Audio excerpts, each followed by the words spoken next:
Got a coin for a cup of tea, Governor? Oh, God bless you, Governor.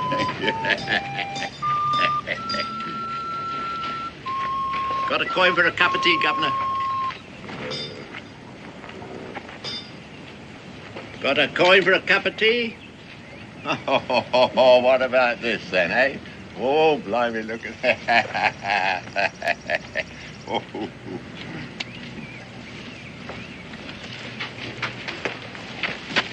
No denying it. You've got the finest velvet plush rocker in Charleston. No doubt, Mr. Stokey, but my wife is still going to scout me for getting it just the same. Why? You said she's been wanting a chair like that.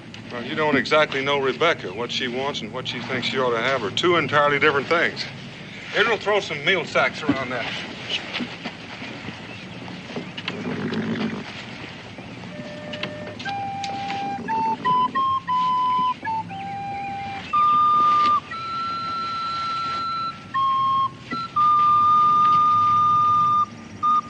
Where'd you get it? Made it. Would you let me blow it once?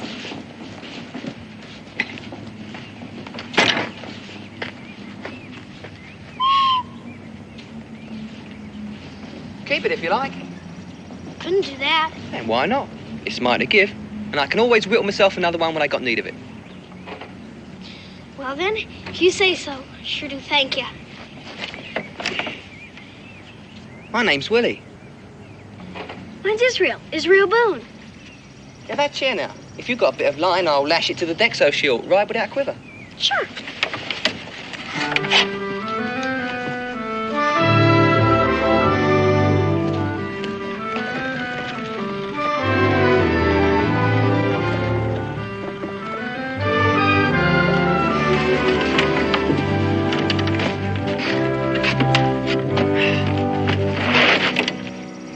What's the matter? You sick or something? Look here. Could I get in the back of your wagon? I gotta hide somewhere just for a bit, please. Sure.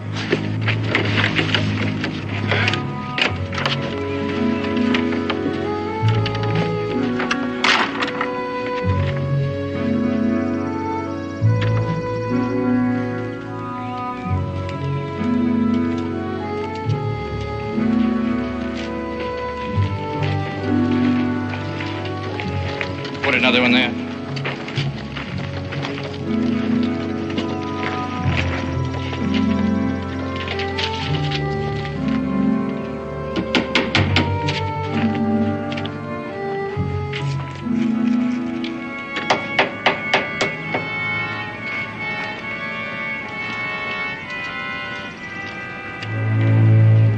Lieutenant Parker of His Majesty's Royal Marines at your service, sirs. We have reason to suspect that there is a mutineer from His Majesty's ship, the Molly Shan, hiding hereabout. In accordance with Article 27 of the treaty between the British Empire and the United States of America, we request permission to search these premises. Just see you keep your hands out of my pickle barrel. Well, goodbye, Mr. Stokey. I just hope on my next trip to Charleston I won't have to bring this rocker back to you. Oh, all Mrs. Boone has to do is sit in it once. Is that your wagon, sir? I think I'd like to search it. No, Pa, don't let him.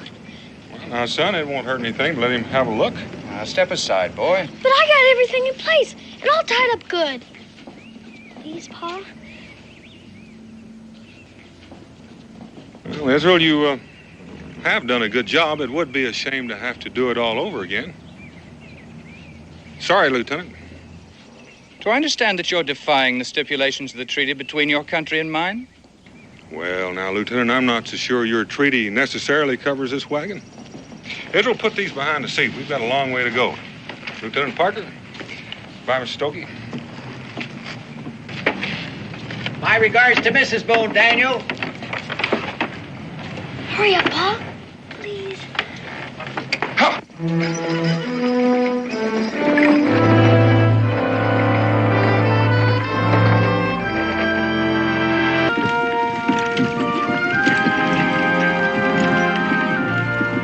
All right, son.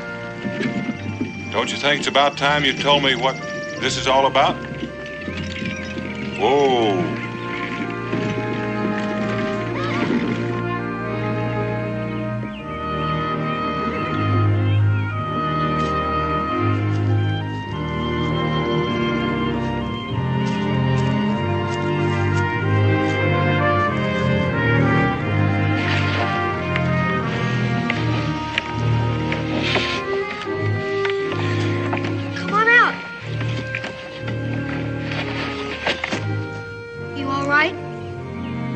come on.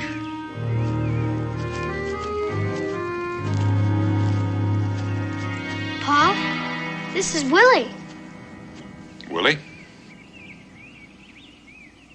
Where are you figuring on heading, son?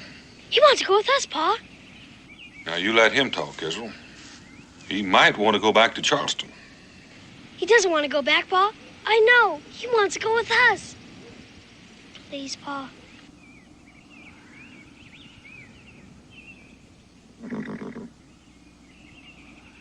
Well, if you're going to go with us, you better climb on up so we can get started. Thank you, Governor.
Rock good and easy, Becky?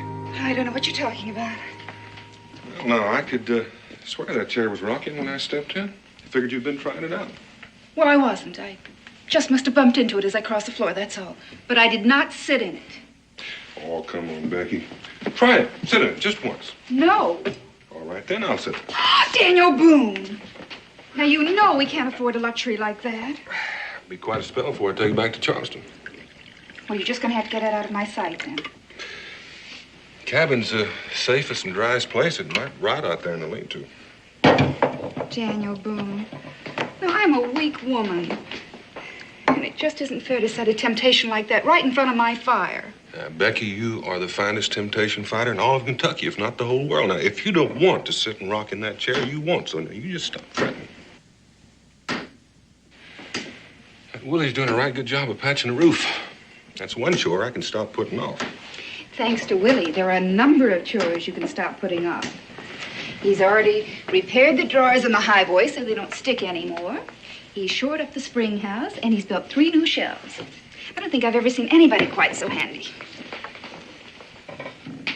Becky, does he ever talk to you at all? The only person he ever talks to is Israel. Most he ever said to me was, "Thank you, Governor," and that's when we were leaving Charleston. Something sure got his tongue tied up. Dan, do you suppose he is the mutineer those Marines were looking for? I don't know, Becky. Maybe I'd be more honest if I were to say I don't want to know.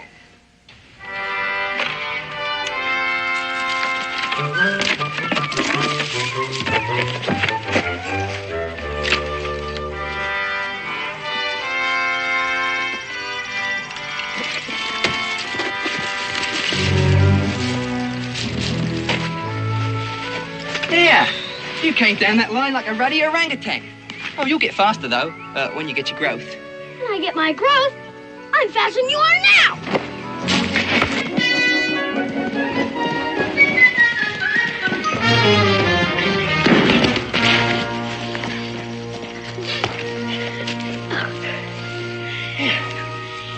You could be a foretop man with a bit of practice. What's a foretop man? Well, he mans the foretopsail. Hey, You mean like on a ship? that's right. Boy, you know all about ships, don't you? What's wrong? I can't say. Wouldn't know how to tell you.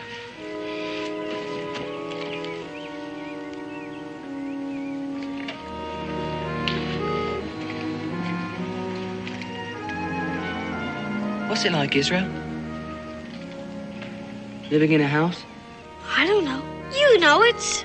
I don't know. For the simple reason that I never lived in one. Must be grand, all right. I reckon. Don't suppose I ever thought about it. I thought a lot about it. Just now I thought, wouldn't I like to build myself a little house? Out there. Just live in it. Why don't you? There's an old cabin you could fix up. You'd like it, I know you would. Aye.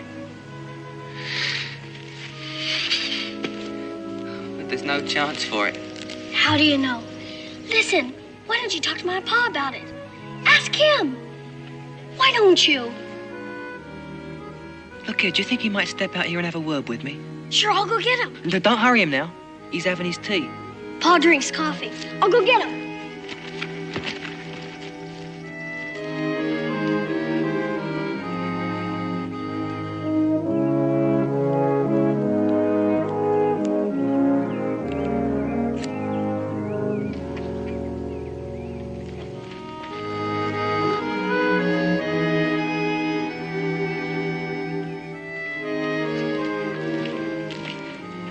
Willie, I hear you're doing an uncommon amount of work for me. Well, you might say it's work I know how to do. You see, Mr. Boone, I served as carpenter's mate on His Majesty's ship Molly Shawn. I'm sure you must have heard of the ship Molly Shawn, the terrible mutiny and all.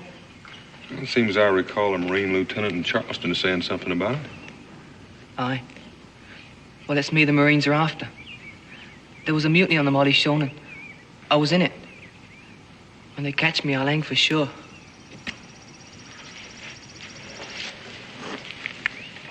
How old are you, Willie? Don't know for sure, sir. Well, what'd you do in this mutiny? Kill somebody or... Oh, I give you my word. I never raised my hand against a soul. Well, in that case, what do they want to hang you for? Because I didn't do all in my power to stop them. The law says I'm as guilty as the worst of them. Well, could you have stopped them, Willie? Oh, no, sir. They had knives and guns, and most of them in drink. It was horrible. They chopped up the captain and threw him overboard. And the purser, bosun, and the midshipman said they'd give me some of the same if I didn't stand my hammock out their way. Without you and Israel, I'd be properly hung and gibbeted by now. I want to stay here, Mr. Boone. But would you let me?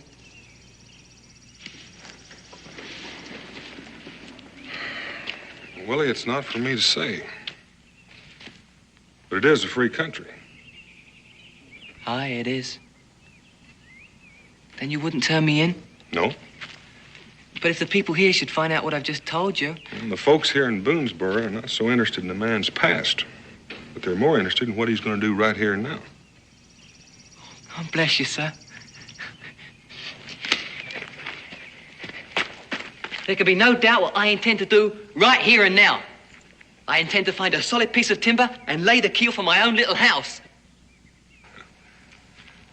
Lay a keel for a house? You're going to have to excuse me, Governor. It's going to take me a while to get the salt water out of me talk.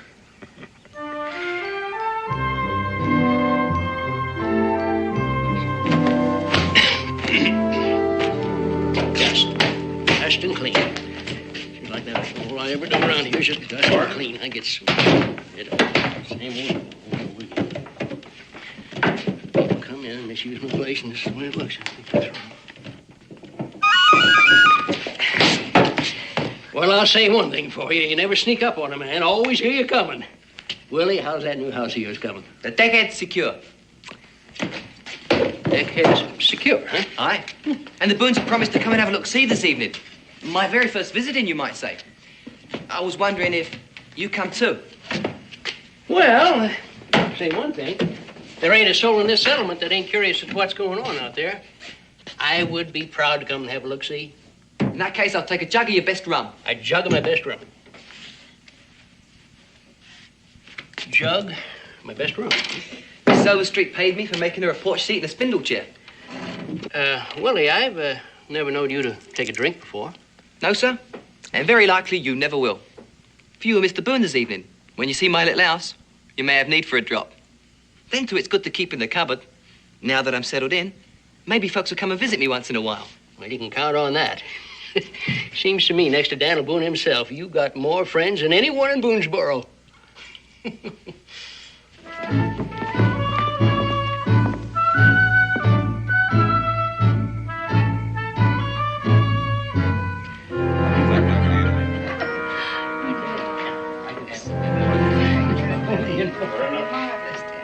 Oh, my, Willie, the place looks beautiful. And mighty comfortable looking, too. And that chair you made us, he and I are always arguing over who's going to sit in it most. Fine workmanship, Willie. Israel, get down from there. Wish I had a bed like this. I expect it might make it a bit easier to dust under. That's not why the ship captains have them. It's so they can sleep on an even keel even when the sea runs high. Right, Willie? Right, Israel. Dan, I think now might be the proper time. All right.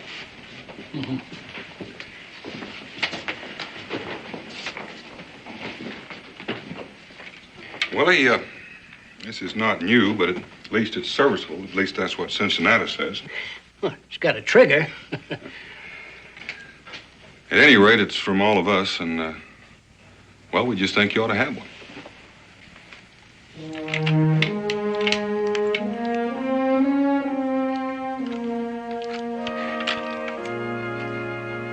I got just the place for it.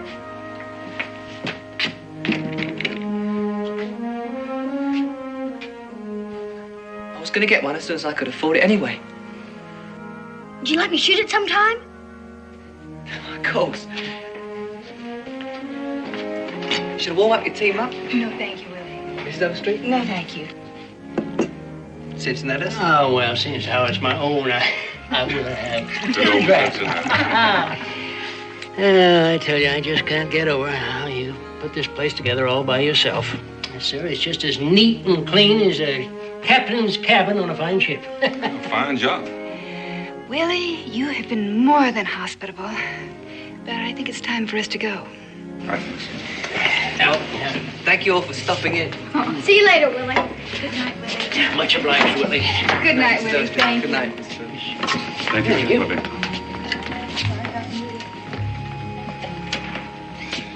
Willie, I know you're proud of your house with good cause. I just want you to know that we're all proud of you. And with good cause. Good night.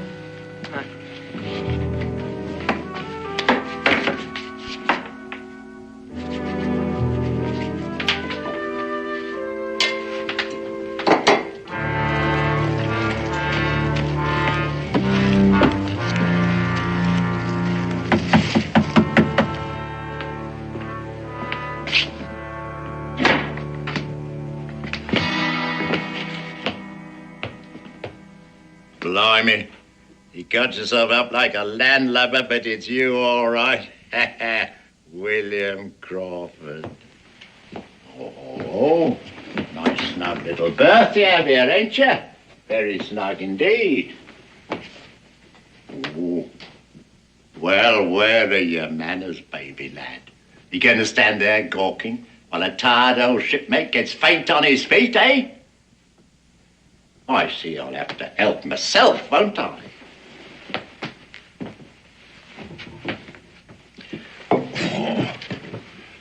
Who are you anyway? Who am I anyway? My name's George Perkins, bosun's mate on the good ship Surprise, but I swallowed the anchor for shore duty. I see you look scared out of your wits. I haven't brought the British Marines with me, if that's what you're thinking.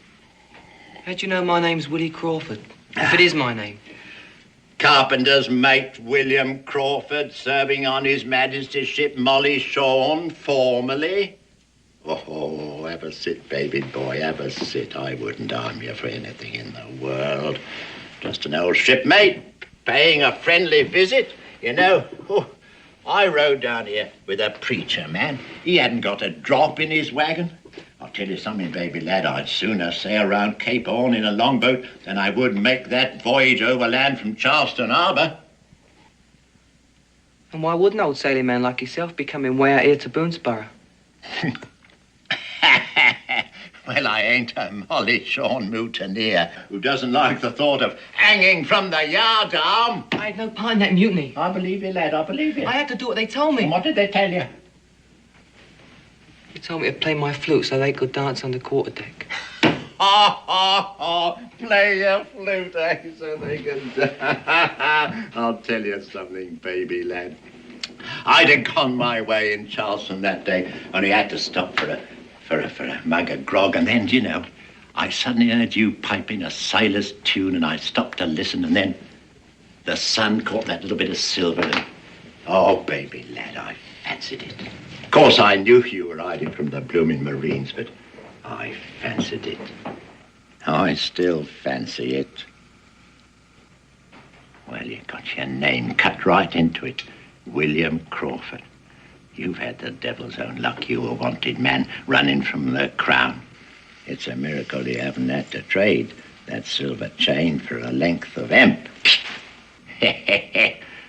How did a bucko like you get a piece of silver like that, eh? I don't know. I always had it, ever since I can remember. How come you didn't turn me in that day in Charleston? I expect there's a price on me head. Oh, might be a small reward, but not much. Not one of the leaders, are you? Besides, why should I do a thing like that? Nobody wants to be an informer. Unless, of course, they has to. Blimey, where does a sailor like you get all these victuals and rum so far from the sea, eh? I do work for the folks in the settlement. Make something they need or mend something that's broke. I get along. Yeah, I can see that. What more can a man want than a warm cabin and plenty to eat and drink, eh? Blimey, a real captain's berth. Ho, ho, ho, ho, ho, ho, ho. I've always wanted to sleep like a ship's master. Ho, ho, ho, ho, ho. Ah.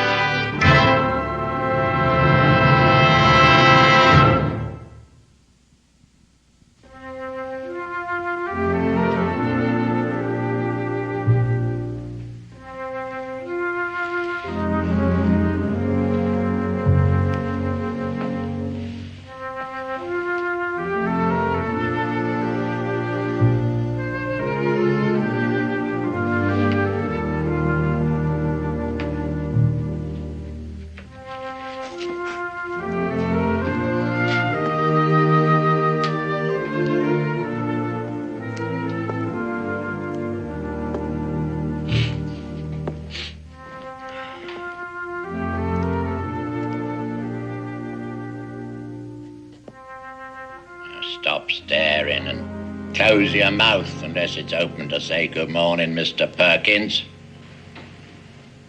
You pinched it. What's that? Can't hear what you say. My good luck piece, you pinched it. Oh, pinched it. What a thing to say. Oh, what a thing to say. I borrowed it, that's all. Plain to see, baby boy. It brought you some good fortune. Thought it might do the same for me. How'd you get it off me? Without me knowing? Well, you're a baby, aren't you? And you sleep like a baby. I sleep pretty well myself, but I sleep ever so lightly. When a man's lived with murdering cutthroats as long as I have, he learns to sleep with one eye open. And a knife in his hand. Oh, well, we just have a little bit of an eye-opener and a bite to eat. And then perhaps take a look at Boomsbury. Oh, blimey, this dog's empty. And you'll be better off without it. It's rum what keeps me on an even keel. I'll thank you to fetch me a fresh jug. I don't have another. Oh, I know. I had a look in the old galley while you were sleeping. Even the poorest and meanest scows have better stores. Well, I eat supper where I work mostly. It's the way some folks have of paying for the job. There's biscuits in the bread barge. Biscuit? I ate my last biscuit when I left the sea, thank you. Come on, we get something proper for a man to eat and something proper to wash it down with. It costs money, you know. Have you got any coins? Well, not just at the moment, no, but I did have. I think it must have been about 6 years ago. I had half a crown, but for the life of me, I can't remember what became of it.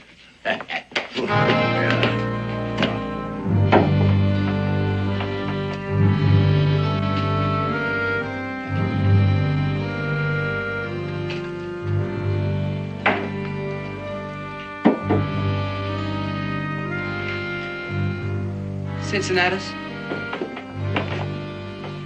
Willie.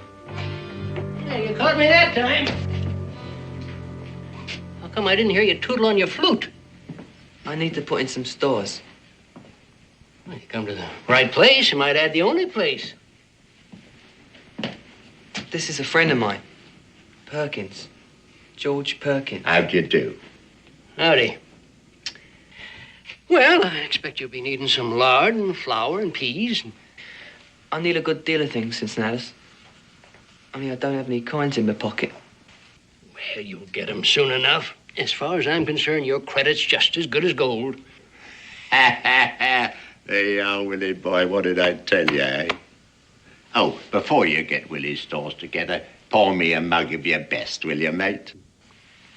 I don't recall having seen you around in Boonesboro before, Mr. Perkins. I haven't been round these parts before. You, just passing through, or plan to settle down and stay a while? Well, I might stay and then I might not, you know. Willie and I have to discuss the situation. One might say that it's not my decision to make, no. It's going to be up to Willie.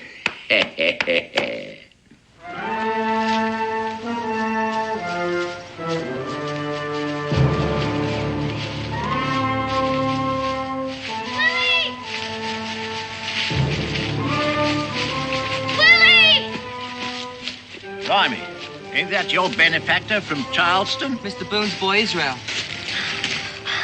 Where have you been, Willie? I've been looking all over for you. Don't you remember? You said you'd take me fishing today. Willie ain't got no time to do any fishing, so you might as well get on your way. Who are you? Now then, don't start being lofty with me, my boy. I thought I told you to clear off. And look alive, Willie boy. I'm parched and empty.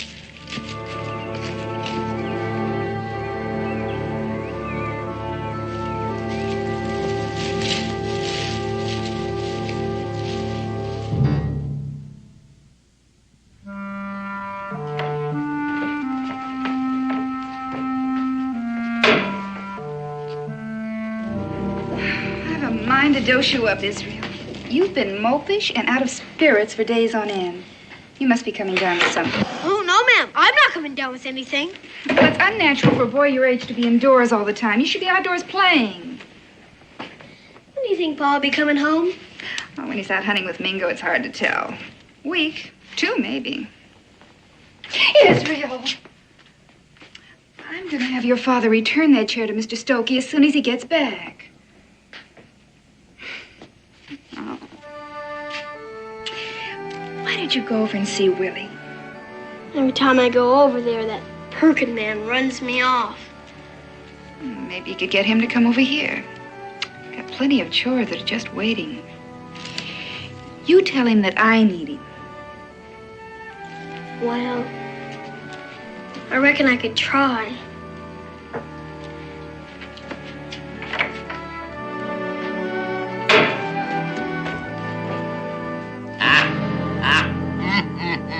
Gooseberry jam. I haven't had gooseberry jam since I can't remember. Yeah, Willie boy. I'll give you a bit. Come on, Willie. You have a taste, baby. What's the matter? Oh, I say, don't get angry. And Molly Shawn can't afford to be angry, especially with someone who knows who he is and can get in touch with the Marines at Charleston. Well, why don't you just do it? Turn me in and have done with it. Even an old sea dog like me knows that a wise man doesn't kill the cow, he milks it. Oh, now, Willie. Come and have a sit, baby boy. Let's talk it over and you'll find things aren't so bad as they seem. Sit down now, Willie. Let's regard this as a business proposition, shall we? You got something I want, a fair little cabin, enough to stave off my hunger and thirst. Now, that's not asking much in return for me keeping my mouth shut, is it? I promise I'll do that, provided you stick to your end of the bargain, of course. My fair little cabin is fouled. And I'm in debt for your rum and your fancy victuals. I've a good mind just to run off again. If you got a brain in your head, you'll stay here with me and eat what I've got to say. Listen, there ain't a port, there ain't a vessel what's not watching for you, and they'll never stop. Till the end of your days, they'll be after you. Besides, you wouldn't like to get your friend Mr. Boone into trouble. Would you?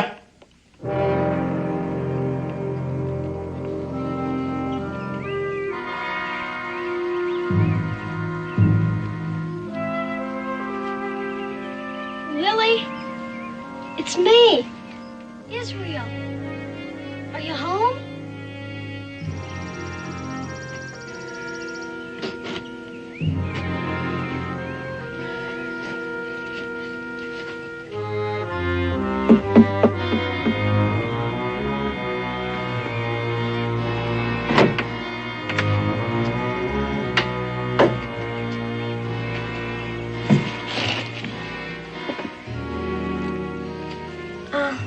Ma sent me.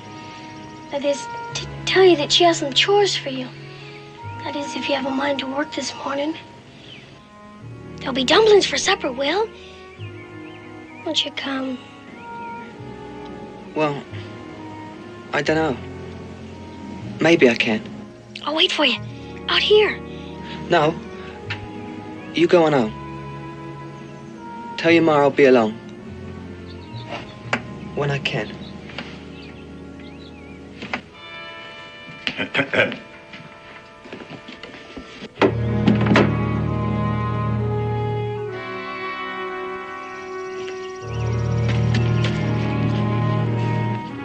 Mrs. Boone wants me to do some work for her. Yes, so I heard. And she'll pay for your labor with dumplings. Ha! You can't buy much rum with dumplings, baby boy. You know, it's just as well I turned up when I did. These landlubbers beginning to take advantage of you. If you do a day's work, you ought to get a man's pay for it, not just doled out a ration of mush and turnips. There's little money to be had here. There's little of anything to be had here. There's blooming places like hell in the doldrums. That's why I think we ought to be clearing out. This is my home. The only one I ever had. I worked hard on this place. Then you can work hard on another place, can't you? In a more civilized neighborhood where there's coin to be had and something for a man of my sensibilities to do of an evening.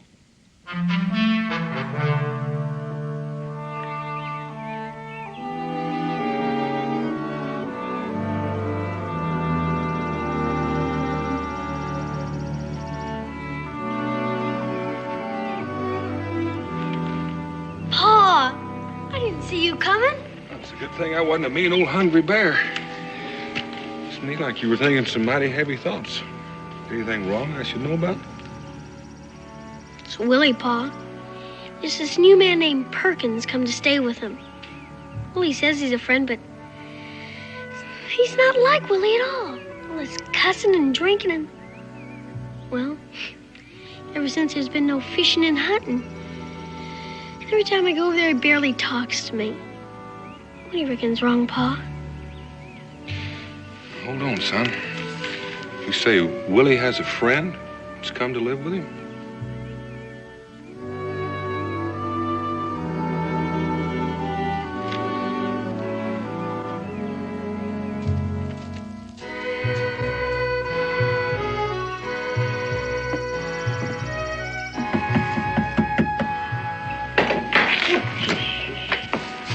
Why'd you come in, Mr. Boone?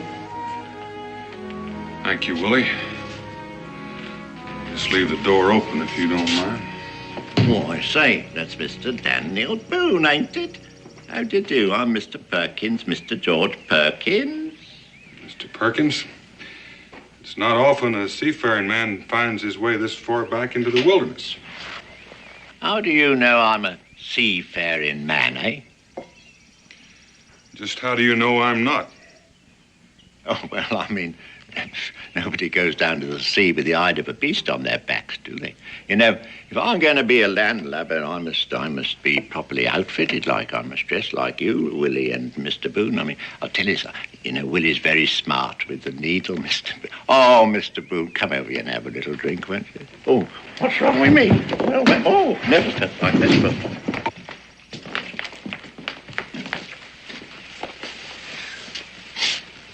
It's the drink, that's all.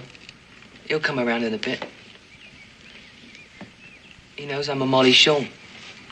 He saw me hiding your wagon that day in Charleston. And as long as you give him food and drink, he'll keep a bridle on his tongue. That was the bargain. Well, that's not much of a bargain, Willie. It's plain to see he's got you between finger and thumb. Look at this mess. Look what he's done to you. There's no help for it.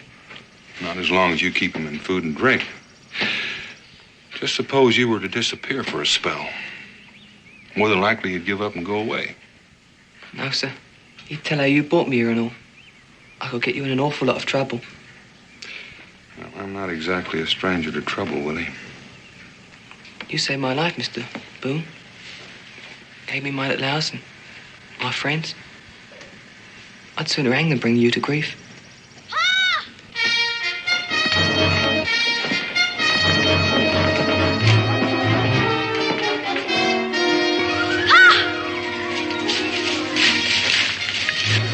All right, son, now get your breath and tell me.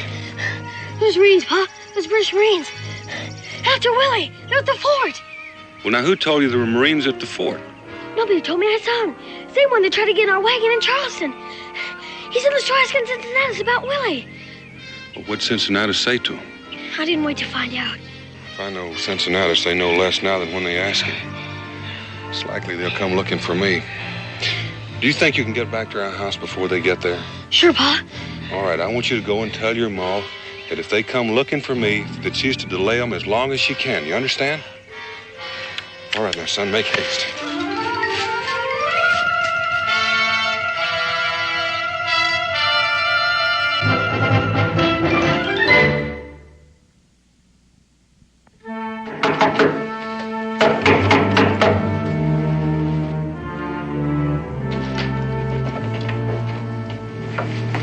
We'd like to see Mr. Boone. Oh, won't you come in? Dan isn't here right now, but he'll be back most any moment. Well, won't you sit down and make yourselves comfortable? I've got lots of nice hot tea here.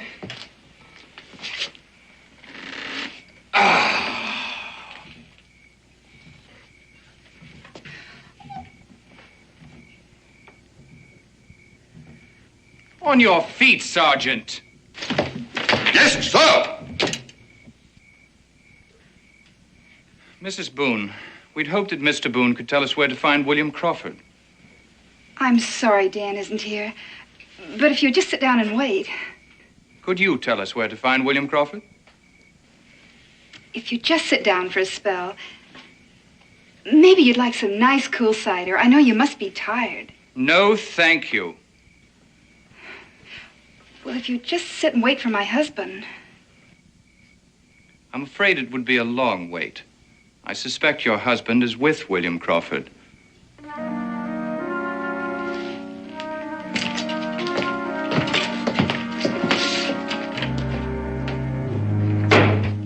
Are you just going to stand there and wait for him?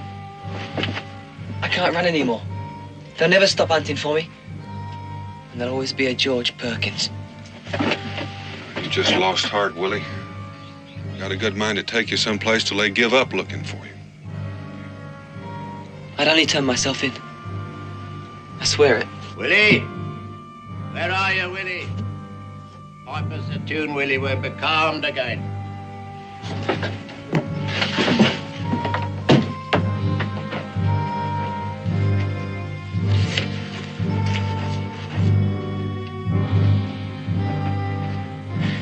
There'll be no more tunes, Mr. Perkins. Get out of here so I can clear up my house before the Marines come and get me. Marines?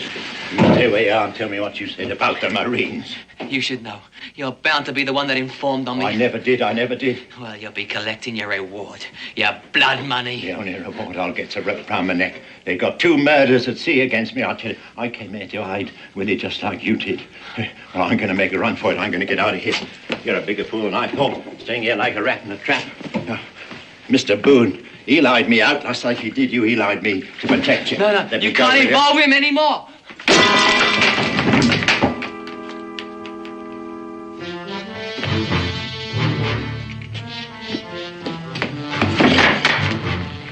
Hang easy, Willie.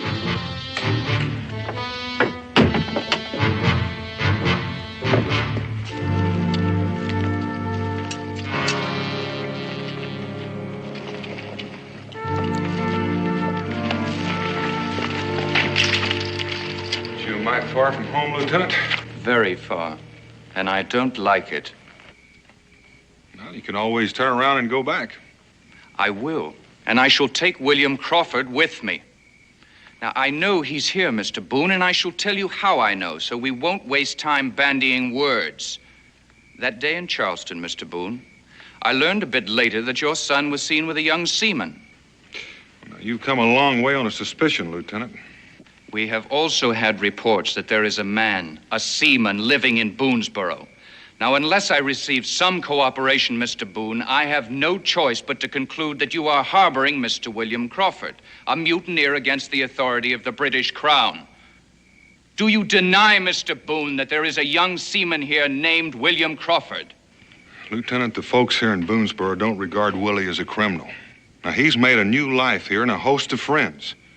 And Willie has told me that he did not take part in that mutiny, and I believe him. Now, I just can't let you haul him off and hang him. Sergeant McIntosh, go in and search that house. I don't think you ought to do that. You may have your orders, but that gives you no right to enter a man's house bearing arms and drag him out. You're on foreign soil, Lieutenant.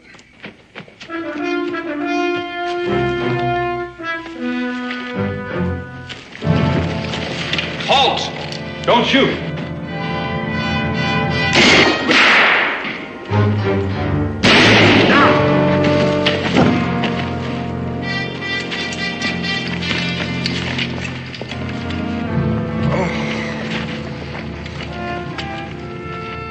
Sir.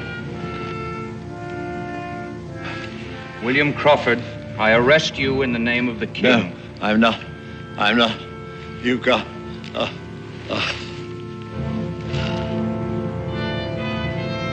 Look at his hand, sir. This man spent his life at sea, all right. Poor fellow. At least he won't have to run anymore. Mr. Boone! Mr. Boone?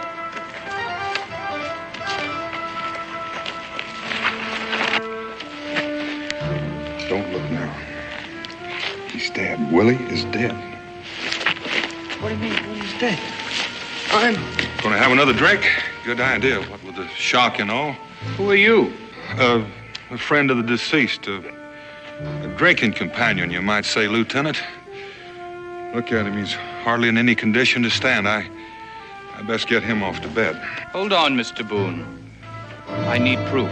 Some verification that the dead man is William Crawford. I don't know how I could help you, Lieutenant, or why I should. What makes you doubt that's your man? The ship's records indicate that William Crawford was a much younger man. Oh? How young? About 16. About that young fellow's age. 16, Lieutenant? 2 years before the mast? Don't tell me the British Navy impresses 14-year-old boys. Well, Sir? Sir, I found this on the body. You can't take that. That's his friend's only keepsake. William Crawford. Amazing. It's engraved right on the back. And he wore it. And when you add that to the fact that his hands give him away as a seaman, and I can testify that his accent is British, so I don't know what else you need, Lieutenant. I suppose I could settle for that in good conscience. Well, now, that's important. A man's got to live with his conscience, and well, I think you're a very lucky man, Lieutenant. I'd say we've all been struck with a bit of luck, Mr. Boone. Poor fellow, we'll see that he gets a decent burial. Sergeant McIntosh. Up. Prepare to march.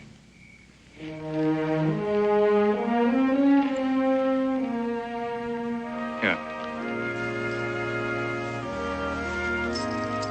I suppose he'd want you to have it.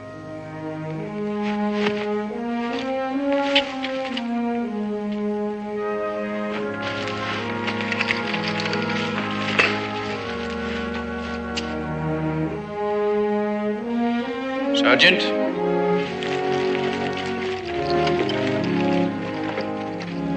Good luck coin. That's what Perkins called it. Yeah, it could be, Willie.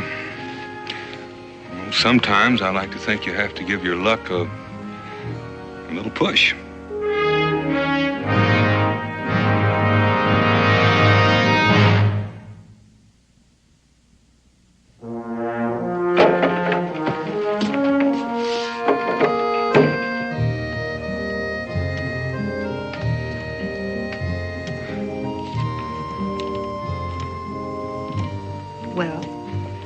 Why are you standing there staring a hole through me? Well, I didn't mean to. I'm just a mite surprised and pleased to see that old temptation won out against you just this once. Temptation had nothing to do with it. The matter was taken out of my hands. Oh? Those Marines. One of them sat in it before I had a chance to stop him. Well, now, what'd that have to do with it? Well, it certainly wouldn't be right to return a used chair to Mr. Stokey, would it? Be downright dishonest. And since we have it here in the cabin and we can't take it back, it'd be wasteful not to use it.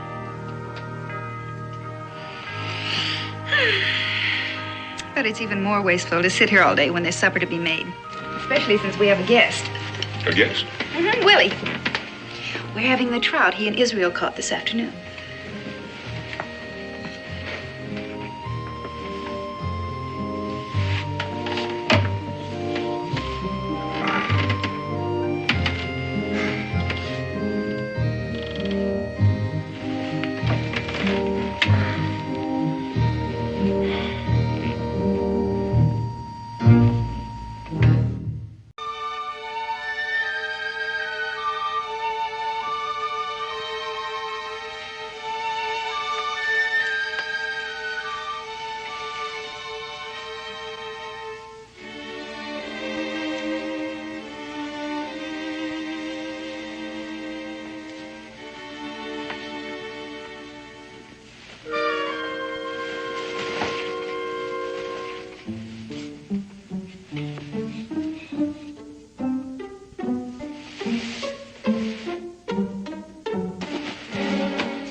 It's just me and Pudge. What's the secret password? Skull and crossbones. All right, mates. Come aboard, but step lively. Pudge says he's ready for his initiation into the Legion of the Black Pirates, Israel. Biggest step a man can ever take in his whole life. I don't know if he's ready or not. I'm ready, fellas. I'm ready. What do I have to do? Well, we have a very secret initiation ceremony. All sorts of stuff, like being able to attend midnight meetings, tell whoppers of tall tales, but never break a swear to your fellow black pirate. And being able to catch ticks and glow-bugs without squashing them. All kinds of stuff. Gosh. How many people you got in the Black Pirates? So far, just Stinky and me. Of course, we just don't let anybody in it. Let's get going to the Pike House. The Pike House? That old place is haunted. Mr. Pike is the meanest man that ever took a breath of air. And Mrs. Pike is a witch. Part of your initiation. The Pike House? Come on, Pudge. Oh, come on.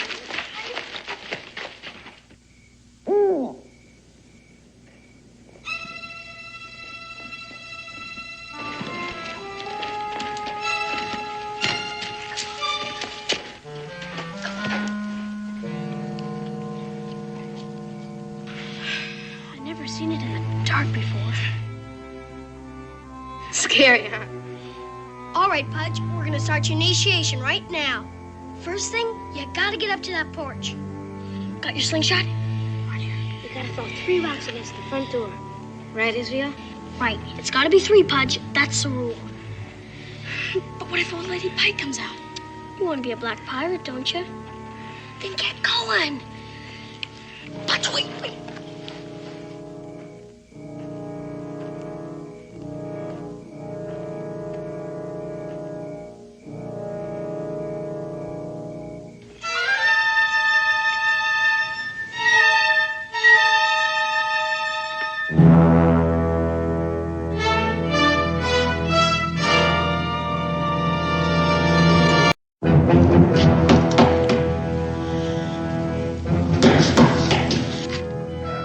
Open up, Zach. I came to see you.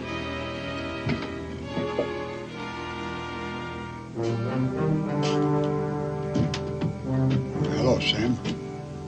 Been a lot of years. A lot of years. Rotting in jail. I've been out for a while. It took me some time to find you, partner. You gonna invite me in? Nettie's asleep. I hate to wake her. No, let's not waste time, Zach. I come for what's due me. Fast move, Zach. You just take that pistol out of your belt and put it down on the floor in front of me. Real slow like.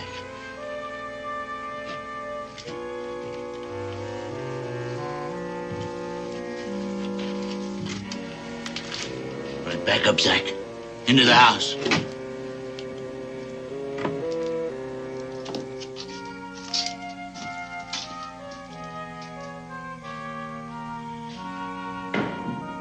Boy, did you see that? Something mighty big's brewing inside that house. Wish my pa was back from his hunting trip. The Black Pirates can handle this. I think we better get Pudge's initiation over with right now. Gosh, fellas, I don't know. Sure is spooky around here. I tell you, I ain't got it. Did you hear that? Sounds like they're having a brawl. We gotta find out what's happening inside there. Look, fellas, couldn't we have the initiation some other time, huh? My ma's gonna give me an awful whooping if she finds out I'm gone at this hour of the night. I say let's get the initiation over with. I'm for that. What do I have to do? Spy, Pudge. Gotta learn how to spy in order to become a black pirate. Go up to that front window and peep in it. Why do I have to do that? Israel just told you why, stupid. We gotta know what's happening in there. Black pirates are the best spies there is. Well, I don't think it's fair. I bet you guys never looked in the Pike's window. Well, we wouldn't be afraid to. Then I dare you to do it now. I double dare you. I'll do it, if you'll do it first. A black pirate can't run out under there, Israel. Especially a double dare. I know. You got to believe her. All right. As long as you guys keep watch. right quick. I'll just kill you both. Find you myself. You didn't come out here to hide and change your name for nothing. After us, too. Me and Nettie. We've been running. Well, you can stop running. Because I'm going to unburden you of that gold. For the last time, Zach. Sam, no! Makes sense, Sam. If you kill me... Nobody saw me come here. Nobody will see me leave. I tell you, I ain't got it. I always knew you for a liar. Fix something to eat. Make sure the cover's good and hot. I want the truth, Zach, or you're gonna be less one head. Take it easy, Sam. It is the truth. British officers. They stole the gold right out from under me. There was nothing I could do about it. That's a good story, Zach. But I don't believe it. We had the gold. You suppose we'd be living like this? Well, you're smart, Zach. Smart enough to do just that. Where's that coffee? In a minute. I'm betting that gold is right here. And when I find it, I'm not only taking my share, but yours too. Well, come on, pour out.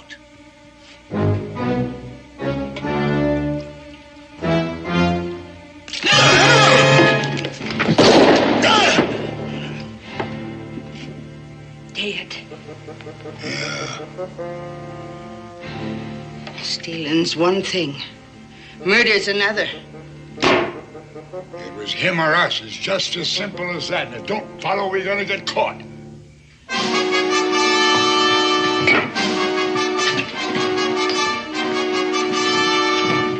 Why doesn't Israel get out of there while the getting's good?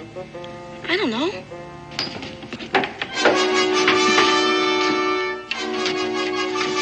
Israel's a gunner. Spot him for sure.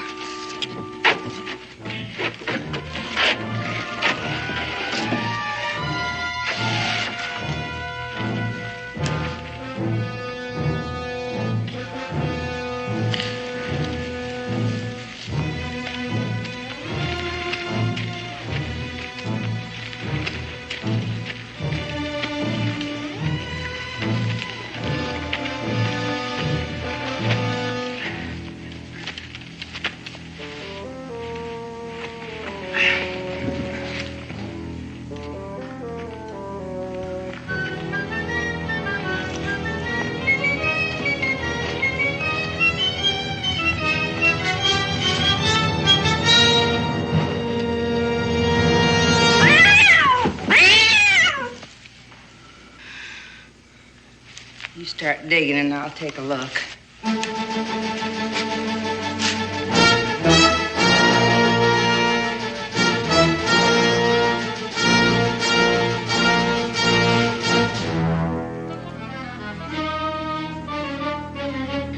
Why doesn't he run?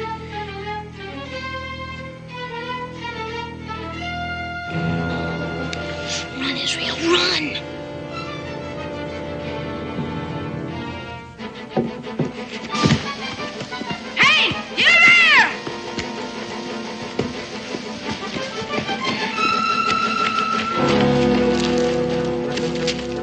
Look at him. No, it's too dark.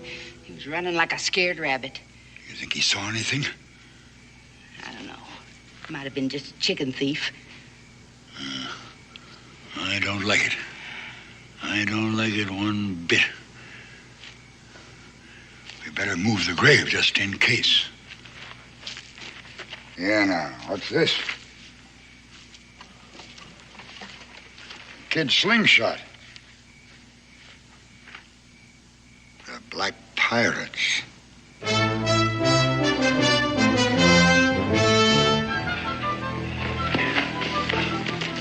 listen, wait.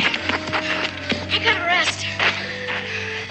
Murder, Zero. Murder. Cold-blooded murder. What are we gonna do? Nothing we can do tonight. It's way past midnight already. Midnight? I think the best thing for all of us to do is go home and get to bed. My mom's gonna tan my hide if she catches me. Then don't let her catch us, stupid. Let's meet at the cave tomorrow and decide what to do. Meanwhile, don't tell anybody what happened, okay? Agreed? Yeah, agreed. Agreed. Let's go. See ya.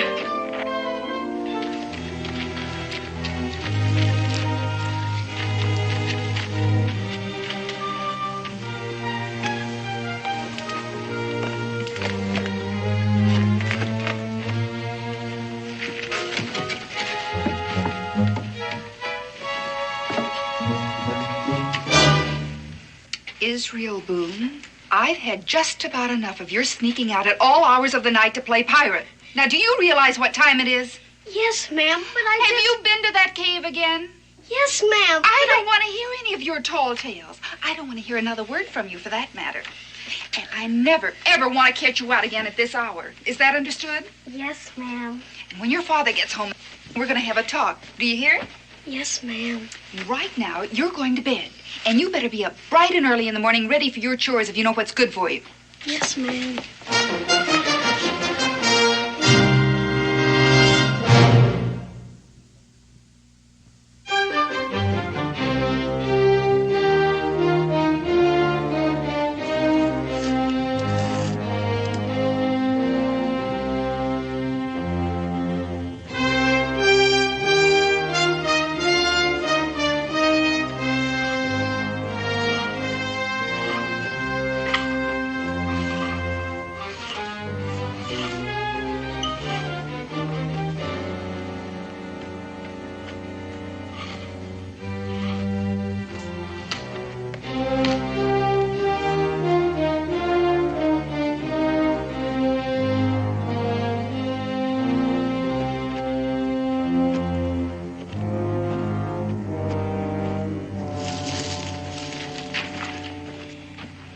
Hi, Israel. Hi.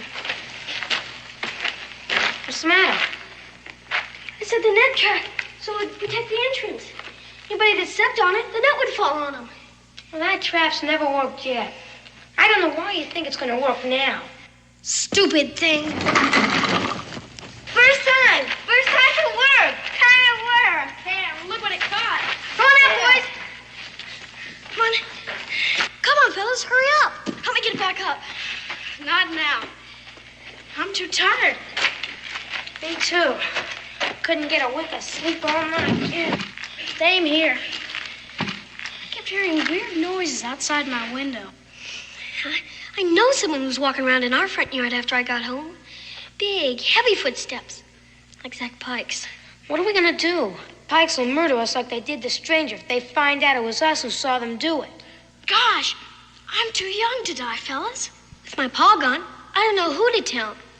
Mom wouldn't believe me because of all the tall tales I've been telling lately.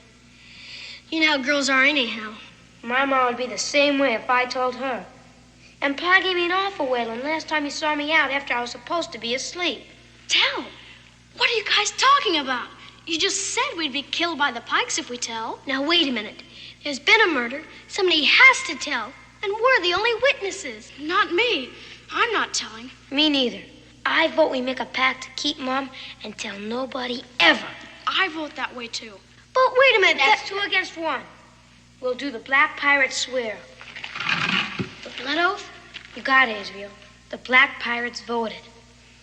What do we have to do? Stand up. Now put on your patch.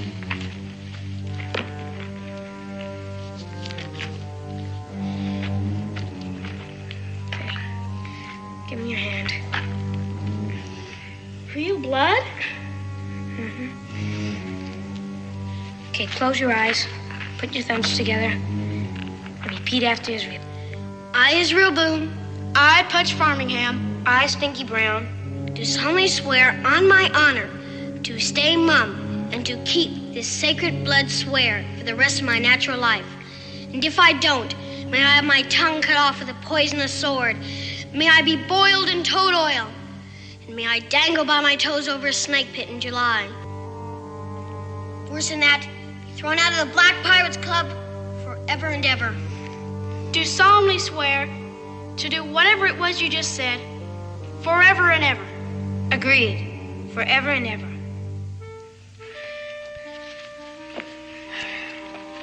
Here. Now we gotta burn this to really seal the oath. I'll go get the brush.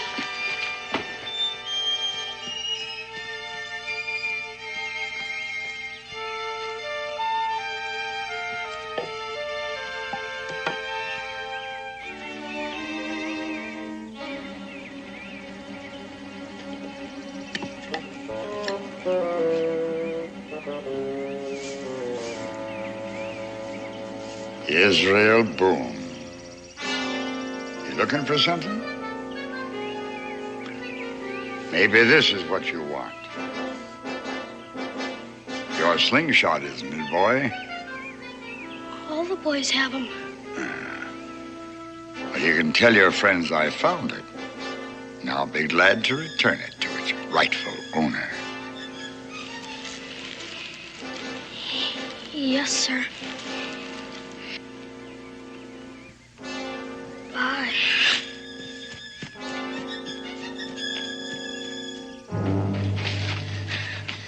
Where you been? Is that Pike? He has my slingshot. Your slingshot? You must have dropped it last night over at his house. He knows it was us that saw him. We're as good as dead right now. I don't think so. I think he's just trying to scare us. Well, he's doing a good job of it. What are we gonna do? I think we should go home. Maybe in a few days he'll forget all about us. Yeah. Maybe he won't bother us if we don't bother him. Whatever you do, fellas, don't tell anybody. My pa promised me a new jackknife for my birthday. What's that got to do with it? Well, if I get killed, Pa will probably give the knife to my brother. And I don't think I could stand that. I'm headed home. Me too. Mum's the word. Agreed. Agreed. Agreed.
Israel, what on earth is the matter with you?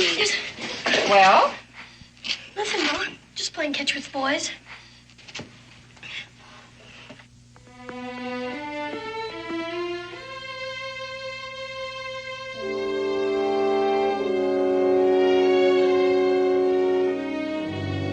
Israel, you haven't eaten a bite of your dinner. Now, is something bothering you? No, ma'am. He said just don't feel well. Well, is there something you want to tell me about? No, ma'am. Israel, I'm sorry if I've been hard on you while your father's been away. But you've been impossible with those wild stories and those disappearances in the middle of the night. Now, you're going to have to change your whole attitude. Do you understand that? Oh, yes, ma'am. Can I be excused? All right. But I want you to fetch me some water from the well before you start your school lessons. Yes, ma'am.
Israel, what's the matter? He's out there.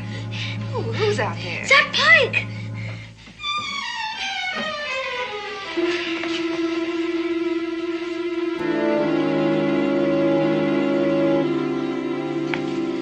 no one out there. And what would Mr. Pike be doing here? He's after me, because I saw him and Mrs. Pike murder man in their house. Israel Boone, I told you. This isn't a story, Ma. I saw him do it. They buried the body. Stinky and Pudge were with me. They saw it, too. It's true, Ma. I'm sorry to disturb you at this hour, Sarah, but it's very serious. Israel claims that Pudge, Stinky, and he saw Mr. and Mrs. Pike murder a stranger in their house and then bury the body. Homer, get in here. Hello, Mrs. Boone. Homer. Hi, Israel. Mrs. Boone has some questions to ask you, and I want you to tell the truth for a change, or I swear I'll tan your hide so red you won't be able to sit down for a week. Now, Homer, this is very important. Do you know anything at all about a murder in the Pike house?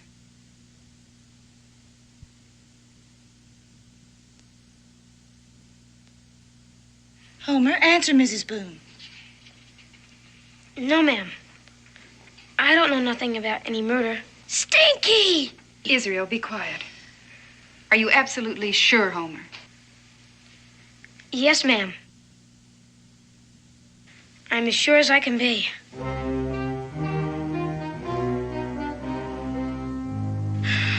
Murder? No, ma'am. I don't know anything about it. Besides, Pa would skin me alive if I was ever out that late. That's truth for sure.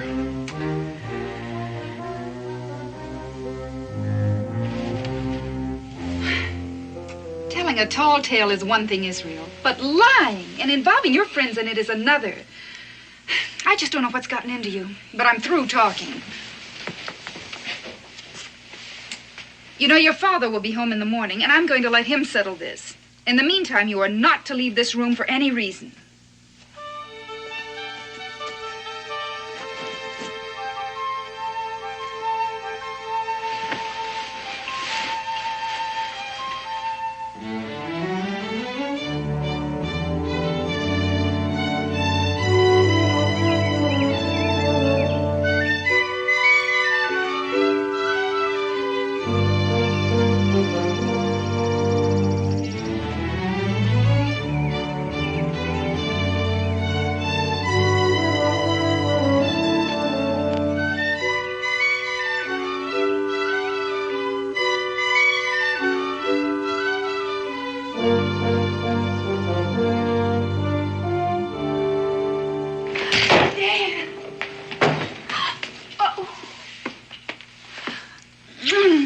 Oh, it's so good to have you home. It's good to be home. How was the trip? Well, I got enough meat for all season. Wonderful. Where's Israel? He's in his room. Pretty day like this? Is he sick? No. Dan, that boy has been impossible since you left. Still telling wild stories, only worse than ever. Oh, he'll grow out of it, Becky. It's just a stage he's going through. Now, I agreed with you before, but when innocent people are hurt, I draw the line. He concocted some wild story that Mr. and Mrs. Pike murdered a man in their home, and the story's all over Boonesboro. Has he explained why? He hasn't explained anything. In fact, he keeps insisting that it's really true. That is, until I confronted Homer Brown and Clarence Farmingham, and they both denied it. It's not like Israel to carry make-believe this far. Maybe I better have a talk with him.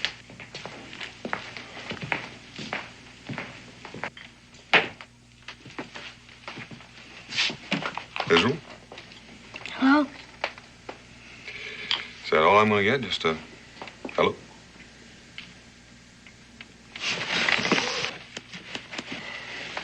I hear we've had a few problems since I've been gone.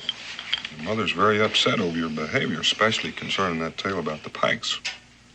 But it's not a tale, Pa.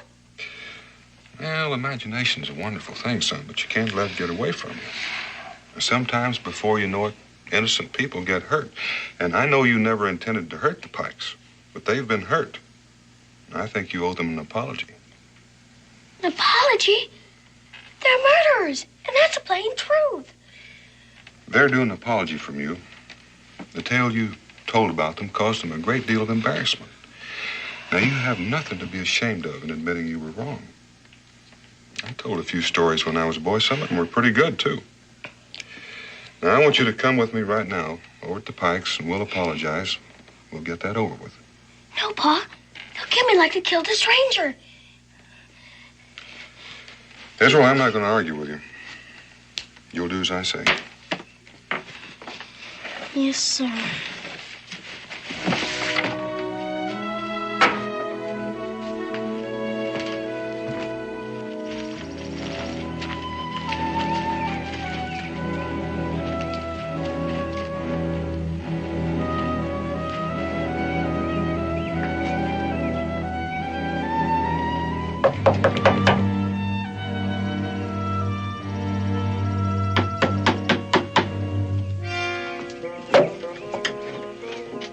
Pike, What do you want? can I talk with you and Mr. Pike for a minute? Zach's not here. Well, then may I step in for a moment and talk with you?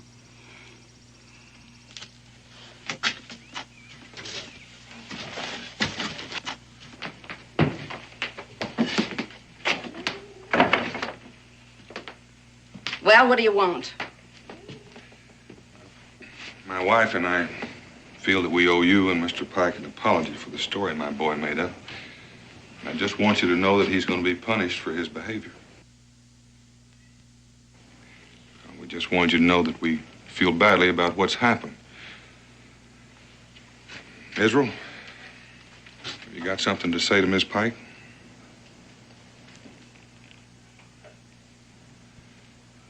Israel? I'm not gonna apologize. Leave him be. I wouldn't accept an apology from the little brat anyway. Him and the mother brats that come by to throw stones at my windows and to point their fingers and giggle and laugh like we were some kind of freaks. Well, you'd better keep him away from here from now on, or he'll really be sorry. Israel!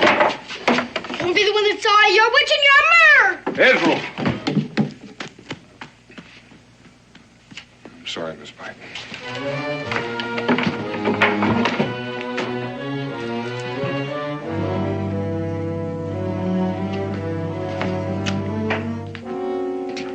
You heard? Everything. I think it's time that boy had an accident. One killing's enough. Maybe we ought to clear out. And have Daniel Boone wonder why we left? Why, that boy of his would have him digging out there in no time. Well, Sam could have told somebody about the gold. They could come looking for him. He was too greedy to let anyone else in on his share. The gold's ours, neat as can be. All we gotta do is get rid of Israel Boone.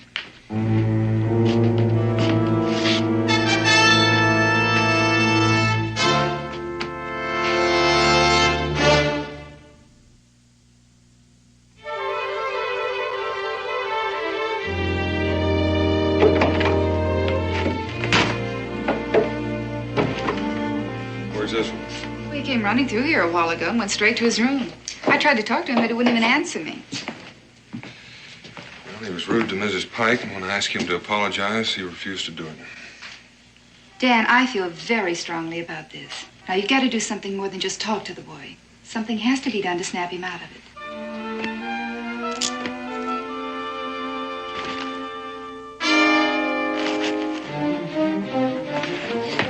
Oh, Pa! He's out there! Zach Pack! He come to get me again! Now hold on and calm down. I saw him! I saw him! Where did you see him?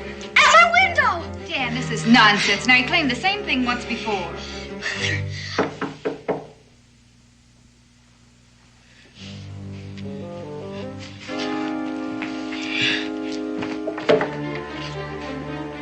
Howdy there, Mr. Boone.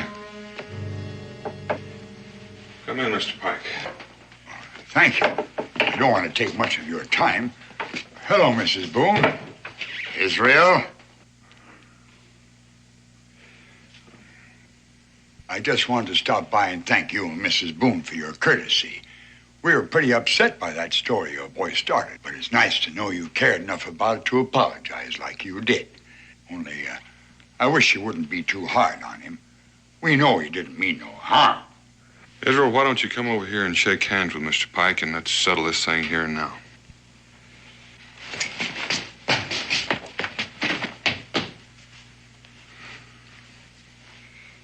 Sorry, Mr. Pike. Just not himself lately. Spring fever's got him, maybe. But like I say, Don't be too hard on him. Good night, Mr. Pike. Thanks. Dan, that was the last straw.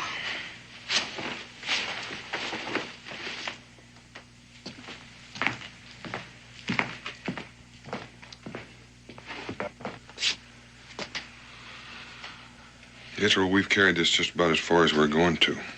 You've hurt people, and it's time you grew up and admitted your mistake. But everything I said was the truth, Pa. The boys don't back up your story, son. Now, you and your friends have tormented and played pranks on the Pikes ever since they've come to Boonesboro. But she looks like a witch. I want you just to lay there and think a while about all the bad things you and your friends have done to the Pikes, things you should be ashamed of. I want you to think about the cruel things you've done to poor people less fortunate than you. And when you're ready to act like a man, then you and I'll have a talk, man to man.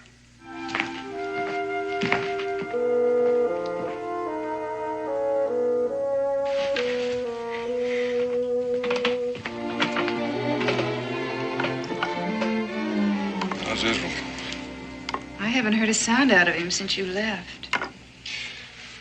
I reckon he's got a lot of thinking to do. I think I'll just stick my head in and see if he's all right. Well, I wouldn't do that, Becky. I think he's had enough talking to for one day. Hopefully some of it'll sink in and he'll be all straightened out tomorrow.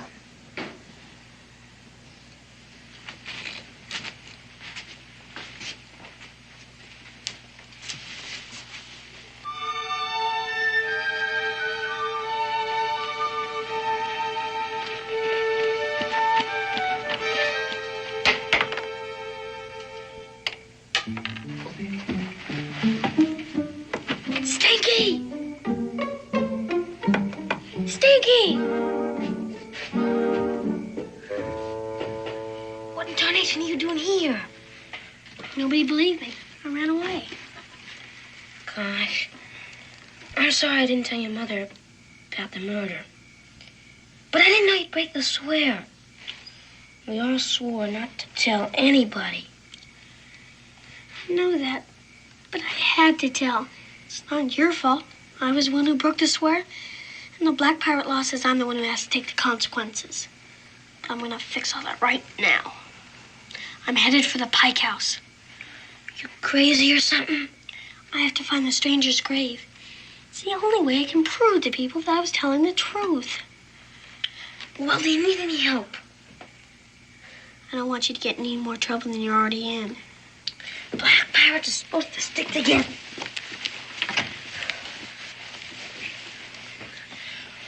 We better round up Pudge. We'll be right there. Hurry up!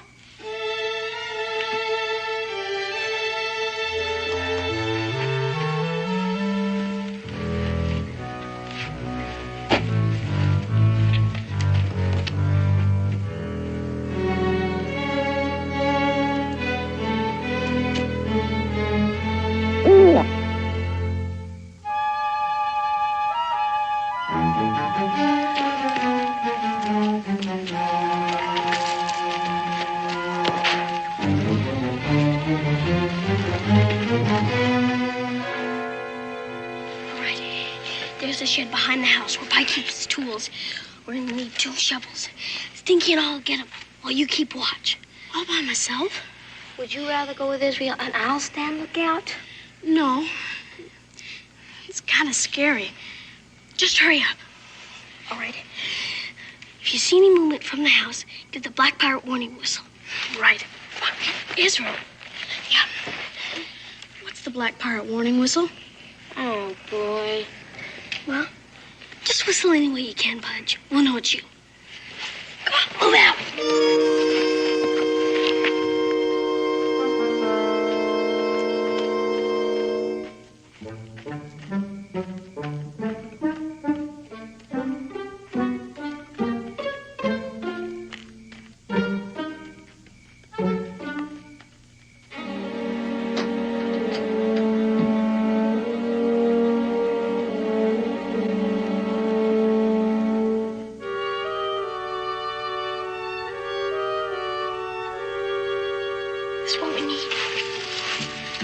Come on, Israel. Let's go. Wait a minute. There's something buried here. What is it? Looks like a new shirt. It is a shirt. Israel, the shirt is covered with dried blood. Do you think it's a stranger's? Could be. Could also be Zach Pike's. He must have been covered with blood after carrying the stranger to the graveyard. Yeah. And I bet he buried his clothes here so nobody could ever find the bloodstains on him. Maybe there's more.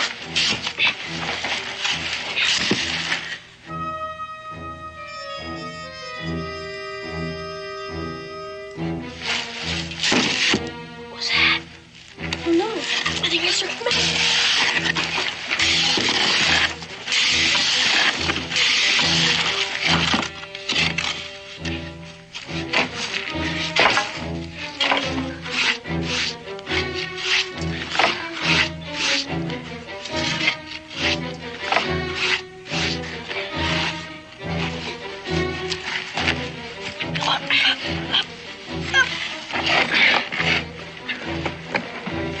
It's locked.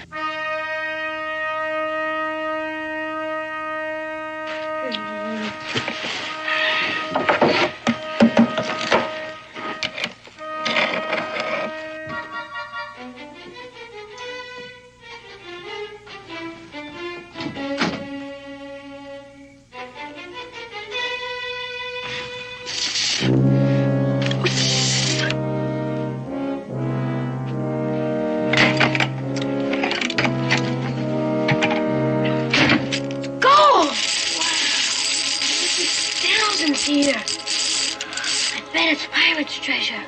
Wait till I tell my pa about this. You're not going to tell anybody anything, boy.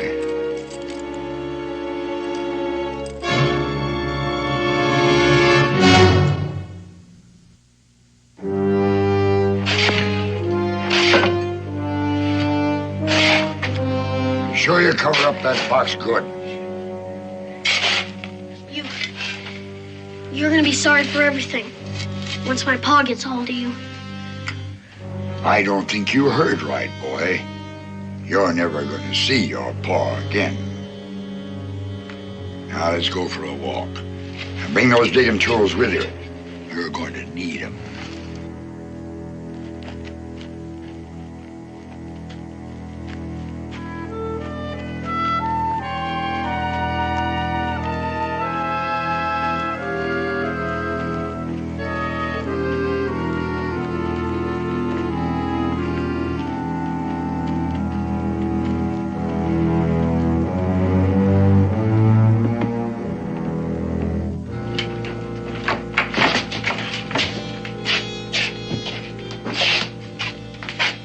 This is what the noise was. They found the gold in the shed. Well, that's the Boone boy, all right, but who's that other one? What's your name, boy? My name is Brown. Homer Brown, ma'am. Don't ma'am me, brat. Politeness ain't gonna get you nowhere. Let's stop talking and get it over with. I want to put them on the far side of the yard. I need you to hold a candle. Move!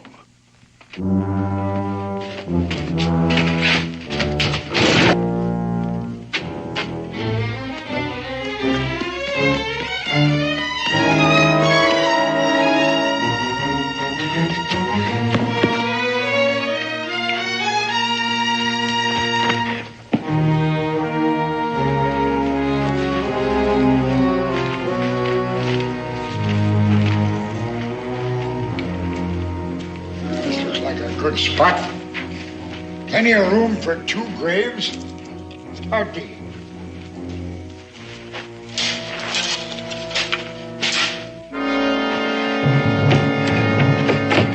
Pa!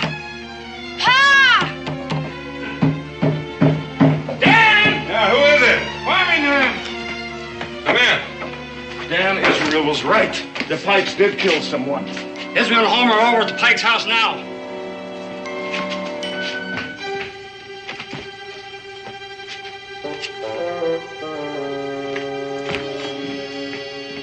gone, all right? Dan, I'll never forgive myself if anything's happened to Israel. We just wanted to find the grave so somebody'd believe us. Mr. Pike's got a rifle. He caught him in the tool shed. Becky, keep the boy here. Come on.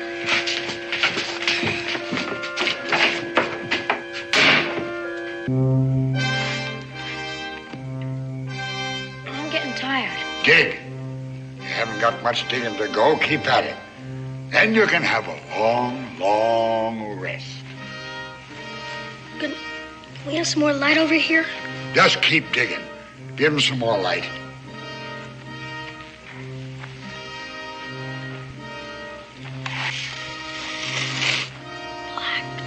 Pirates!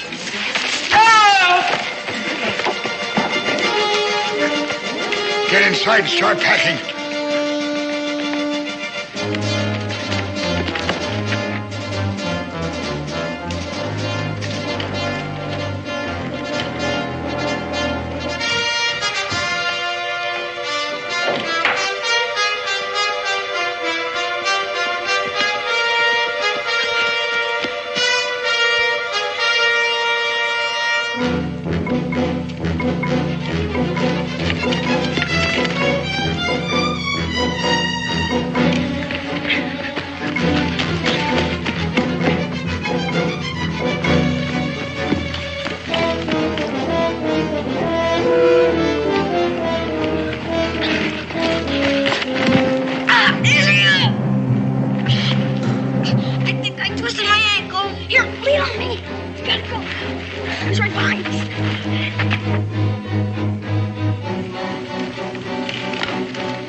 Miss Pike.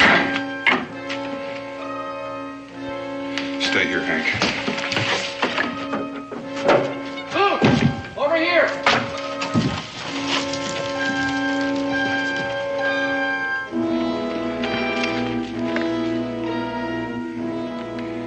They were digging their own graves.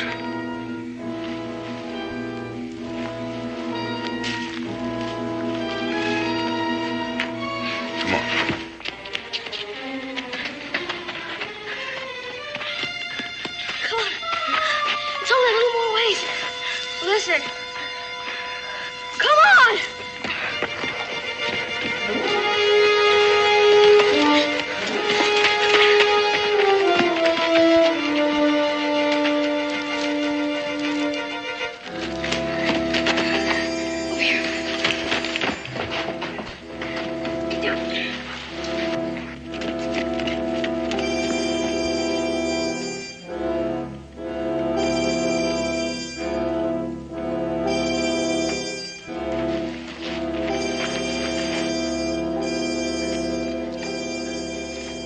I know you're here. You won't get away this time. You might as well come out. I'll find you anyway.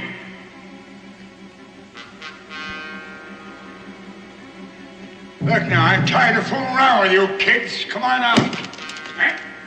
Uh-huh. That's who you are.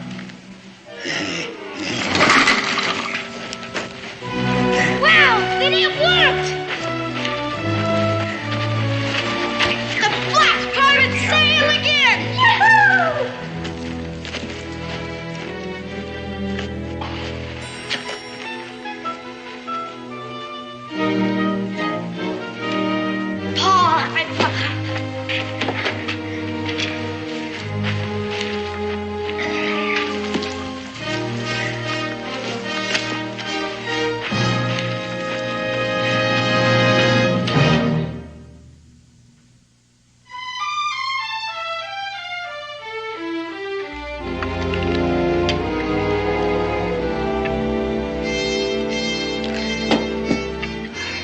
Potato salad?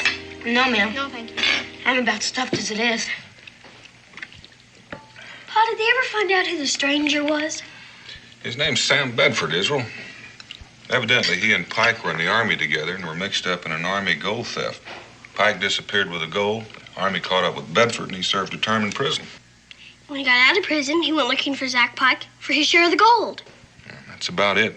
From there on, you boys know the story better than anybody. Wow. Wait till everybody hears about this. We'll probably all be heroes. You'll be heroes to the Army when they get that gold back, that's for sure. You know, I wouldn't be surprised if they made you boys honorary colonels. Honorary colonels? Wow. Golly.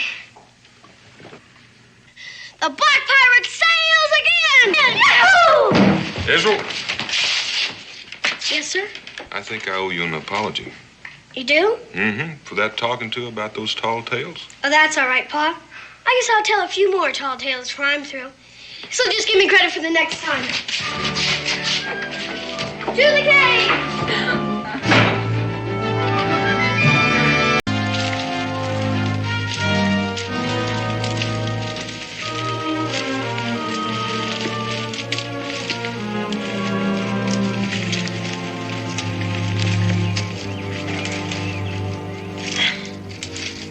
It being so difficult last year. Well, it has been a year, and there's just a lot more growth. Maybe you're a little out of practice. Well, I don't recall it being so easy for you either. Well, I wasn't aware that you were talking about me. Hey, Donald! Donald! There's a regular trail up there. Are you sure, Jeremiah? Well, I'm not lying. There's a regular trail up there.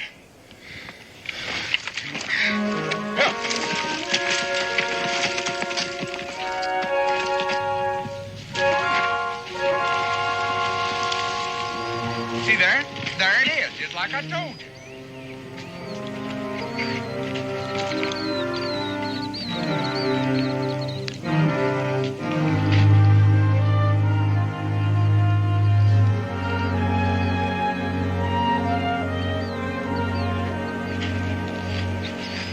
Straight through Tuscarora country.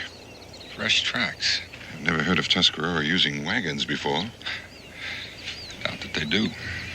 Well, the most important thing is that them tracks are going the same way we're going. Come on, mule. If you don't mind, Jeremiah, the mules could use a bit of rest and refreshment. Well, I'll look around and see if there's any game to be had. You do that, Jeremiah.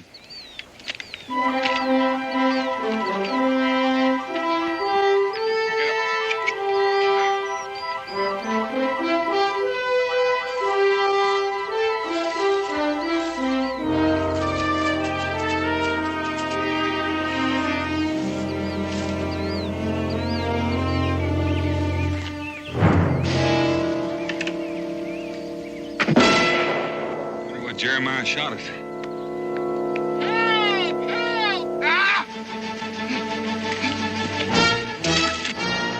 Trouble.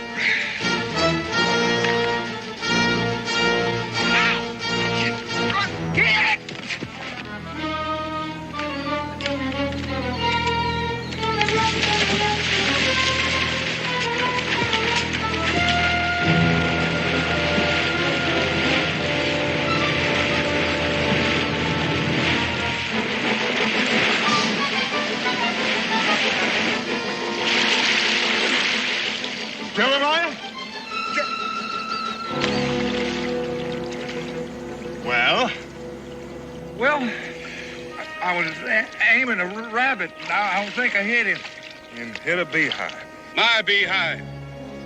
And my bees. Now come out of that water with your hands up.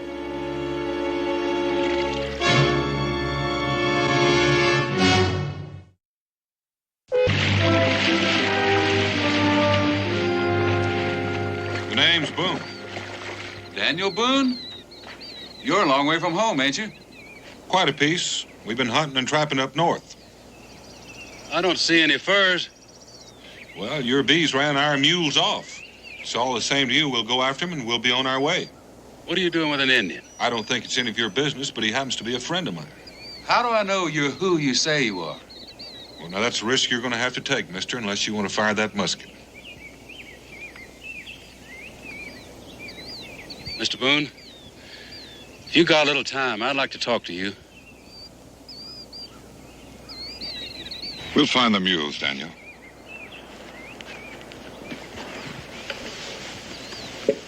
Thank you, Jeremiah.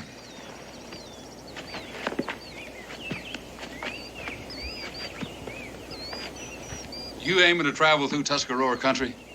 As far as I know, I'm standing on Tuscarora country right now. You're standing on land that belongs to me, Joseph Garth. You bought it from him. Bought it? The land belongs to them who use it, Mr. Boone. Well, how do the Tuscarora feel about that? That's what I want to talk to you about. If you could walk along with me up toward my place, I could get some work done while we were talking. I'd be grateful if you'd come and hear me out, Mr. Boone. All right. Okay.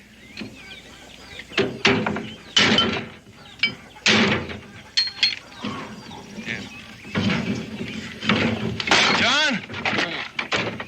Let's get this thing on the way. Okay. Easy.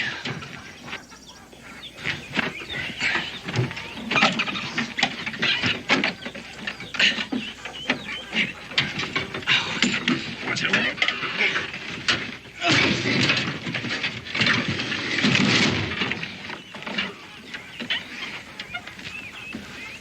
Thank you. I'm Orville Garth. This here's No my time for socializing. Now get the car on over to the mine, Orville.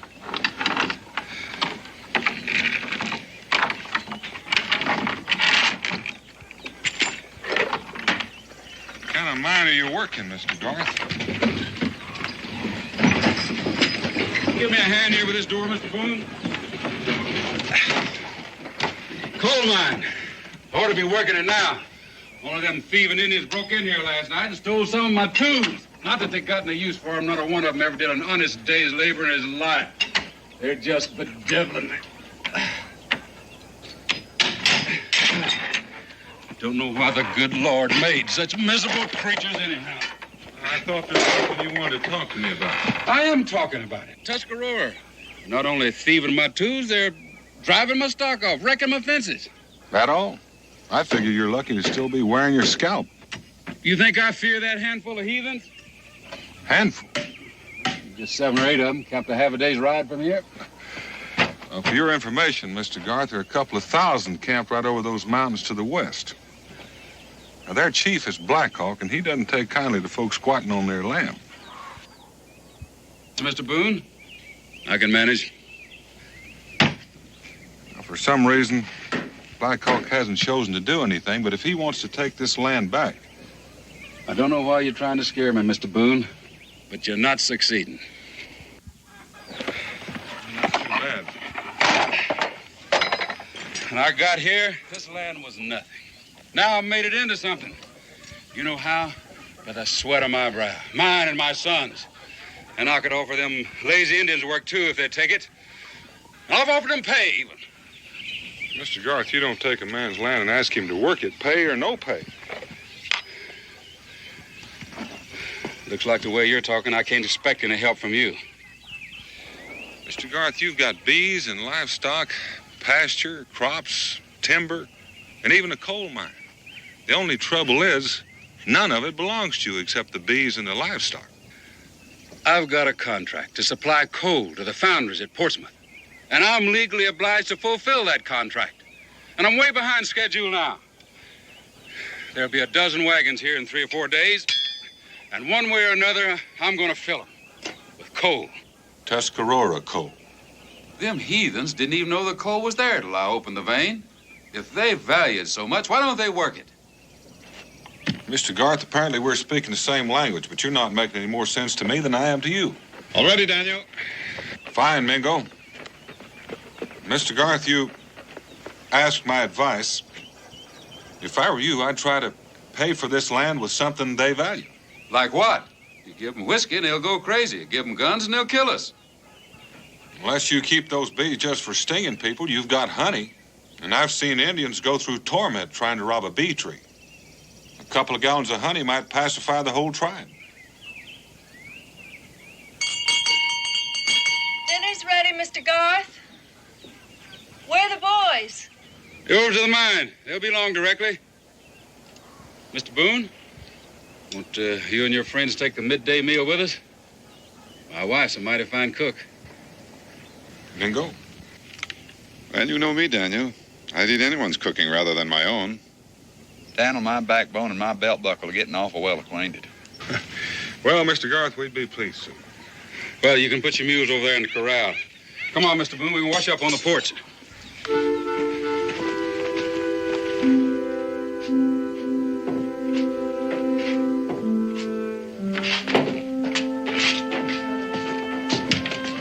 Mr. Boone, will you sit at my right?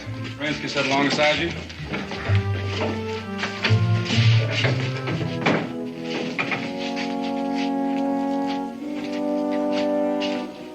Add strength for your labors.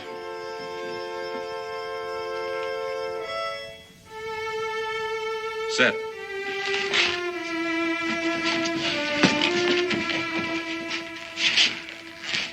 You hang the chairs on the wall as a matter of neatness there, Mr. Garth? Neatness? No, we hang them there to prevent idleness.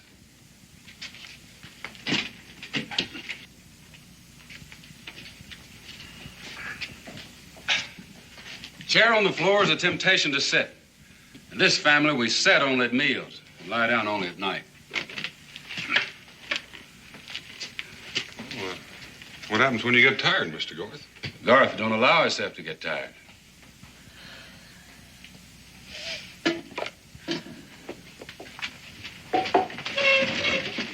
Oh, Mr. Boone, the days ain't long enough for the work that needs to be done. I imagine you've worked hard all your life, Mr. Garth. Yeah, I started to work in the coal mines when I was 13. For 12 years, I went down into the bowels of the earth every day before sunup. Didn't come out again till after dark. But the good Lord has guided me to this new country, and I mean to see to it that my family never knows the kind of poverty I did. Well, as hard as you and your sons work, it would seem to me you would do well on any piece of land. At least there's enough land so everyone will have their fair share. Coal mining is what I know best. I found this one for myself. Mr. Boone, you know the Tuscarora. Would you take some of my honey to them? Mr. Garth, I don't guarantee a gift of honey would settle things, but it might go a long way to changing their attitude toward you. Then you will take the honey to them. If you mean to make a friendly gesture, it might be well if you took it yourself. That's right. Otherwise, they might consider it a sign of fear or disrespect. They're proud people. You sure they'll take it from me? Well, they would welcome honey from the devil himself. No comparison intended, Mr. Garth.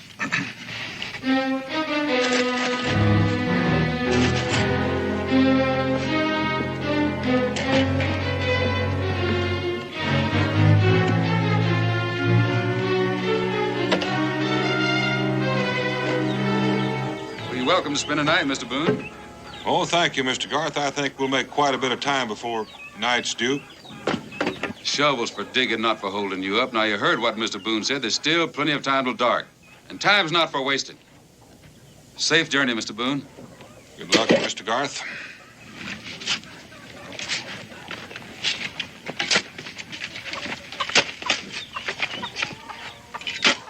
Boy, your daddy's really got you cowed down, ain't he? I don't know how a grown man takes it. Of course, it could be that you just growed up in size only.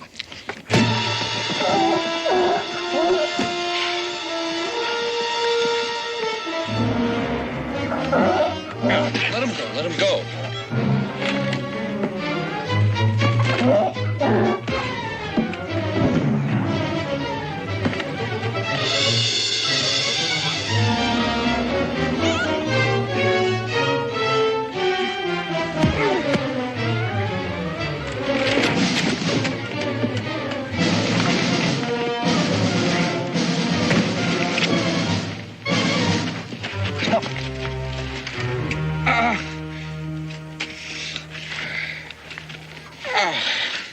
More than likely, that's going to swell, and you won't be able to travel for a couple of days.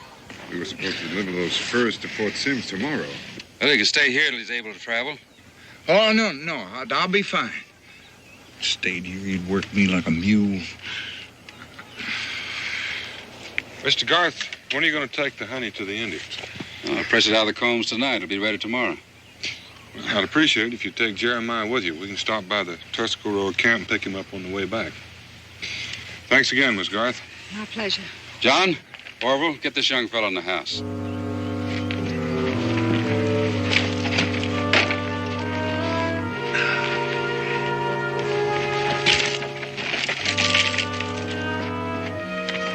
You patch up that fence. You broke it.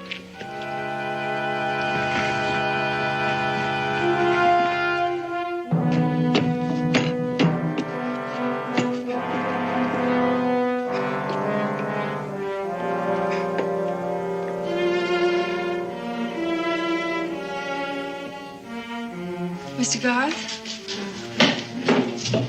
What are you doing? Getting the honey ready for them Indians. But you're... Yes, go on. What was I doing? You're putting something in it. What of that? You questioning me? No, I just heard you pounding, and I came to see. All right, you've seen. Mr. Garth, there's a limit to how far you can go. I know what I'm doing. I'm sorry I disturbed your rest. Now go on back to bed.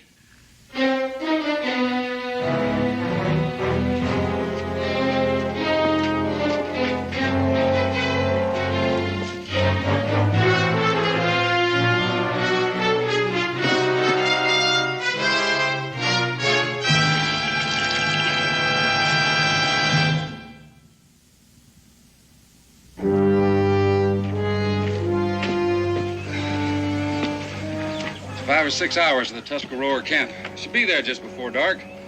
Tell them we'll be coming tomorrow with more honey. Pick up the wagon then. Yes, sir. And thank you very much for your hospitality, Mr. Garth. Bye-bye.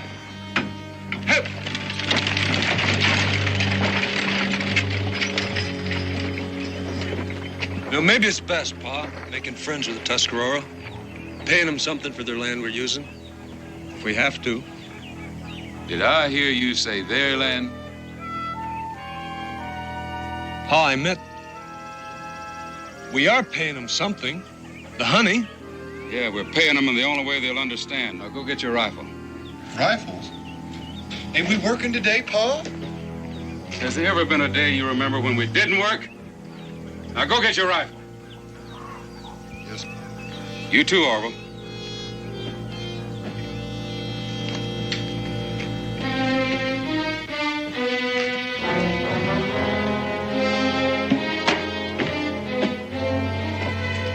Well?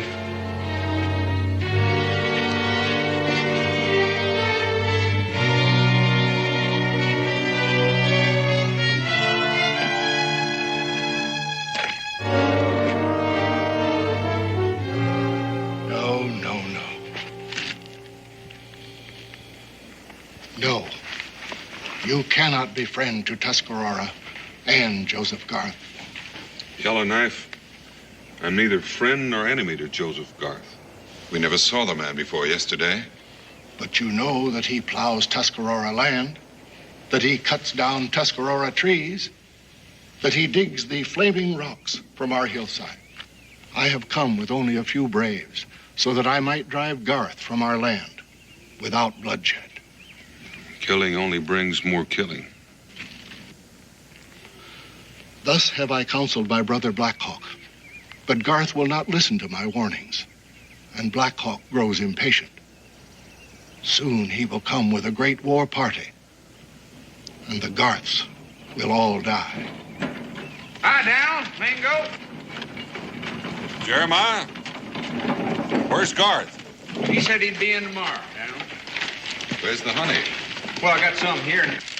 He said he'd bring some more tomorrow. Yellowknife, Garth has sent a peace offering. He feels that the flaming rocks are of no use to the Tuscarora, but they are to him. He seeks peace, and the honey is proof of his good faith.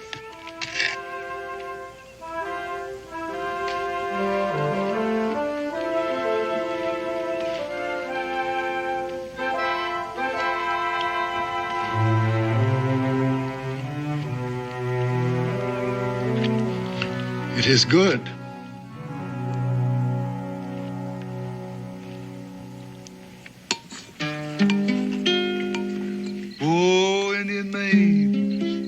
Indian maid. I'm a little bit nervous, but I ain't afraid. You black-eyed, black-haired Indian maid.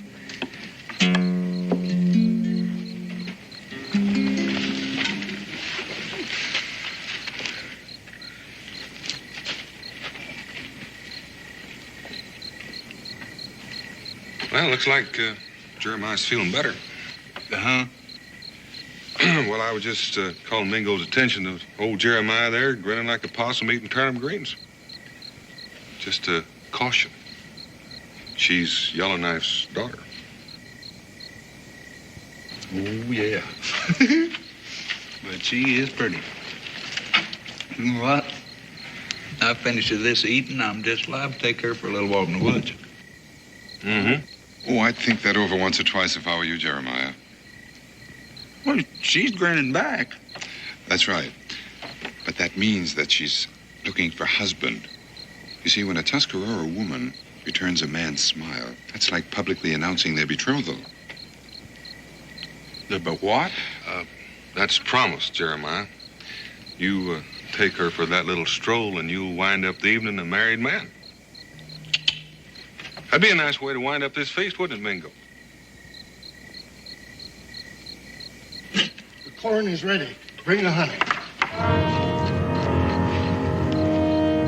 It looks like the dessert's about ready.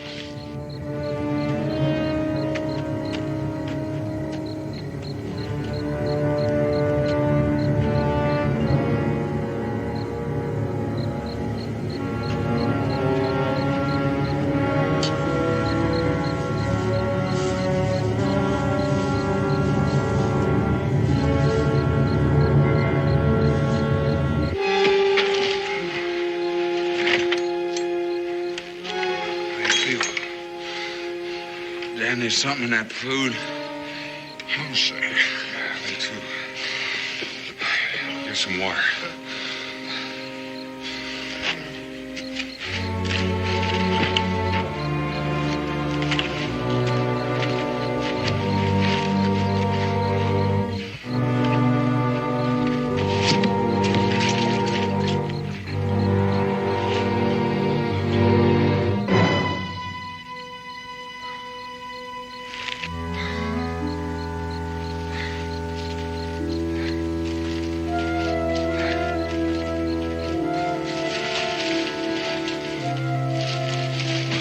Get him in a wagon.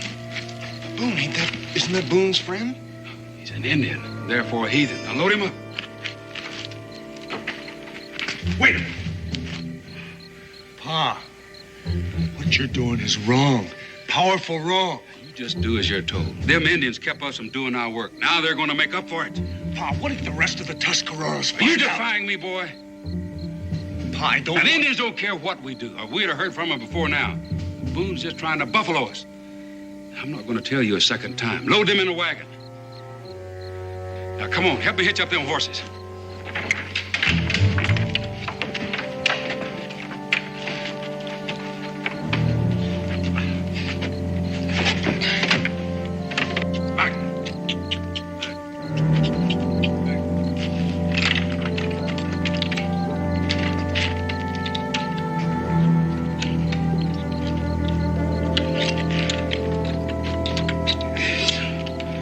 Get a move on. Load them other Indians in the wagon. Don't bother with the old man and the women. What about Mr. Boone and his friend, Pa? Gonna take them too? No. We'll put them on the pack mules. The mules know the way home. You finish up here. I'll take care of them right now.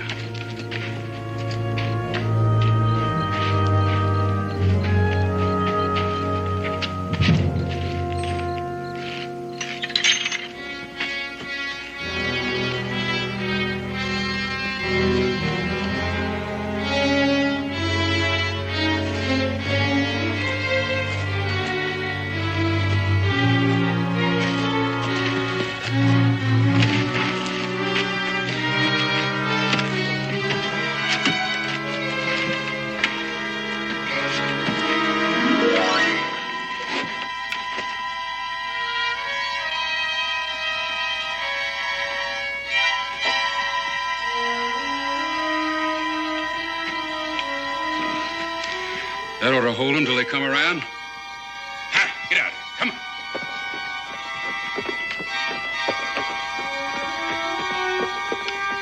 Pick up all the weapons you can find. There's no use leaving them laying around.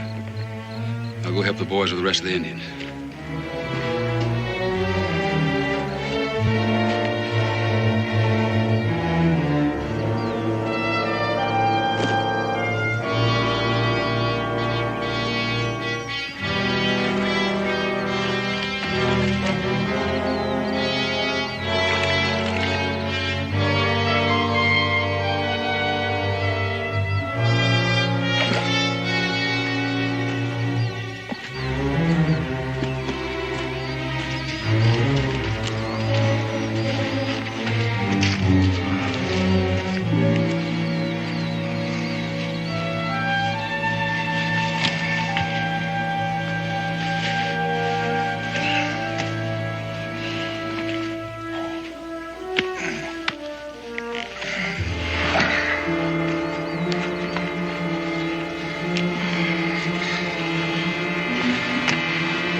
What in tarnation? How do you feel? I feel like a cub bear with a bellyache. Splash some of this water in your face.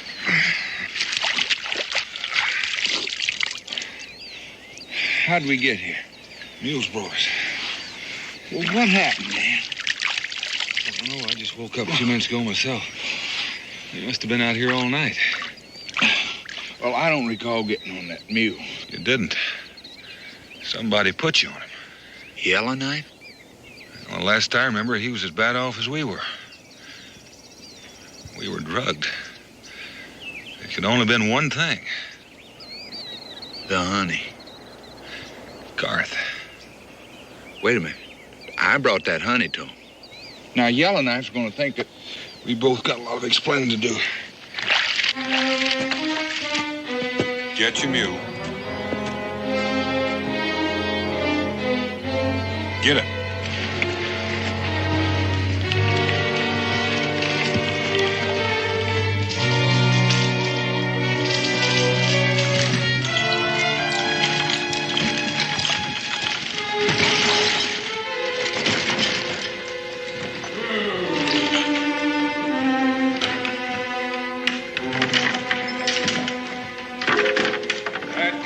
Wagon. Line up right over there. Don't make a wrong move or we'll see whether heathens bleed or not. Remarkable honey your bees make, Mr. Garth. Did you use nightshade or hellebore? Get over there with the others. First off, just remember, I could have killed every one of you if I was a mind to. That's what you was fixing to do to us. Now I'm going to return good for evil. Get them some tools, boys.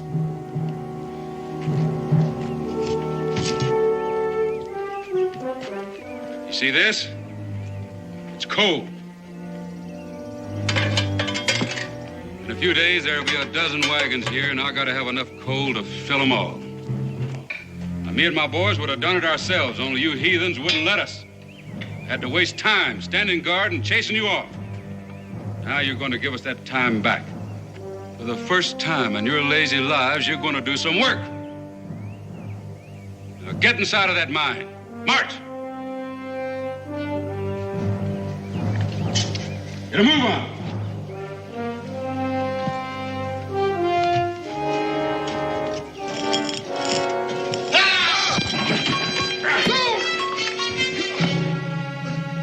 John, tie that savage to that tree.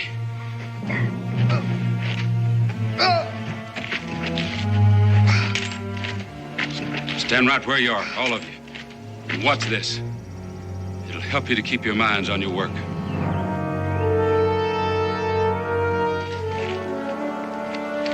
Keep them covered, style.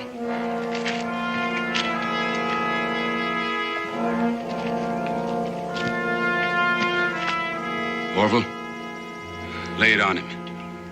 Teach them heathens what to expect. Go on.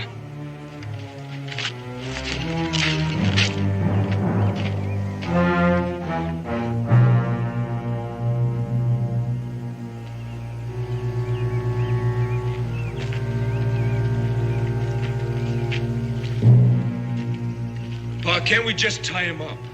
I said lay it on. It's the way I made a man out of you. We'll make a man out of him.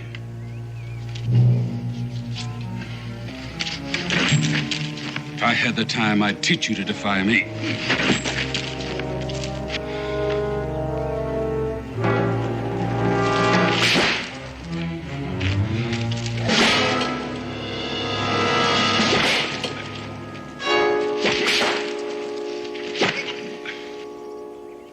I no longer believe you, Boone.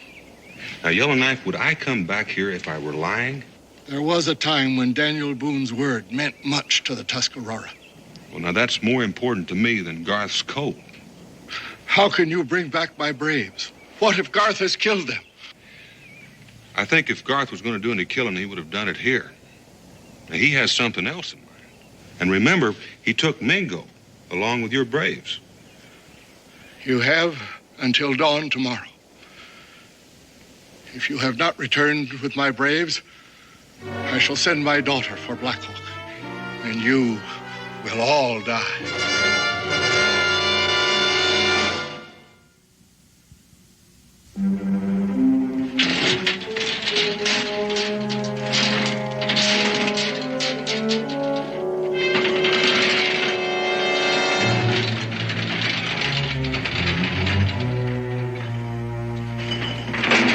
Don't forget the powder.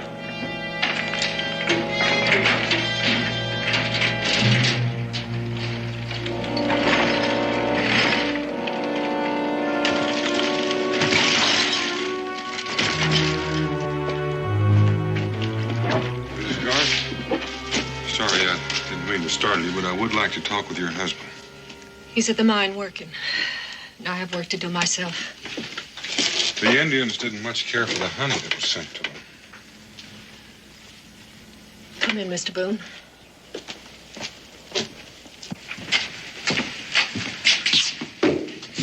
What happened, Mr. Boone? What was in the honey? Just tell us where the mine is. Oh, please don't go there, Mr. Boone. It'll only cause trouble, terrible trouble. There's already trouble, ma'am. Mr. Boone, I know my husband's a hard man, but whatever he's done, I'm sure he doesn't have blood on his hands. Somebody's coming down. It'd be horrible coming for their supper. Mr. Boone, my boys don't mean any harm. Just don't tell him we're here. I heard you coming. Thanks, Mom. Orville, what's going on up there at the mine? There's a lot of work to be done, Mom. We'll most likely be real late. Pa's waiting.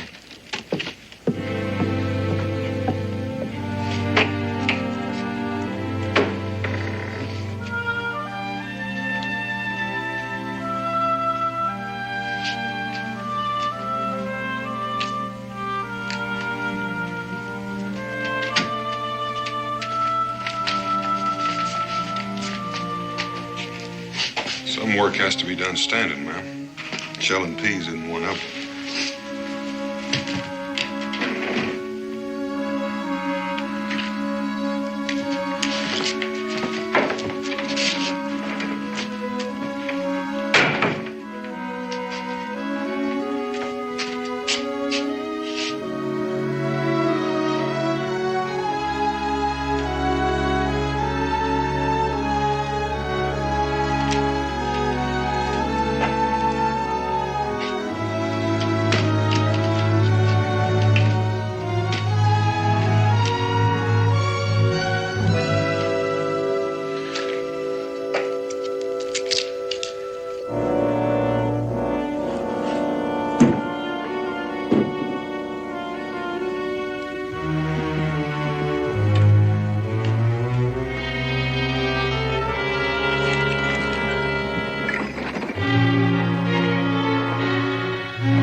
Got the holes all drilled. We'll have to do the blasting ourselves. Or we will go in together and herd them Indians into the south shafts until we're finished. Come on. Keep an eye peeled, Stephen.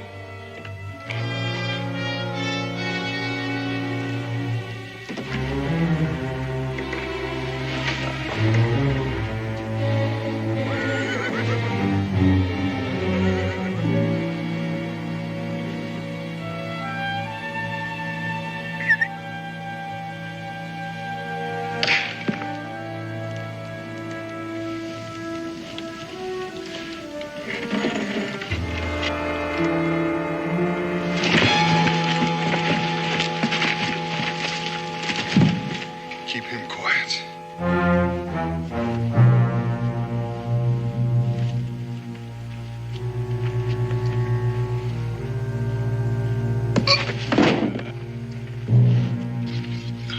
His men go in there too? All of them. Can you walk? I can walk. I can kill. No killing. You go back to Yellowknife and tell him we'll free the rest. I will stay and help you. Your back needs tending to. You go on back. If you fail, I will come back. And I will not fail.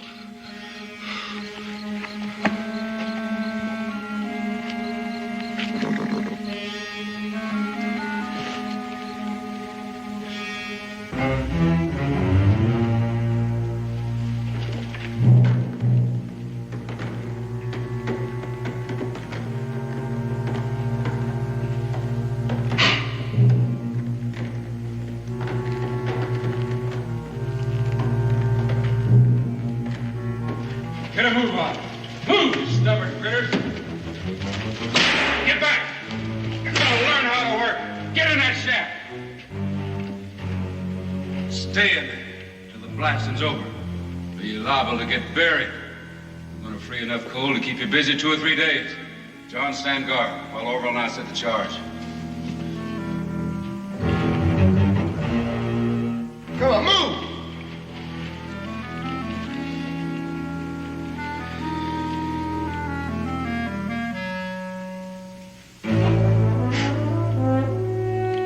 You stay put.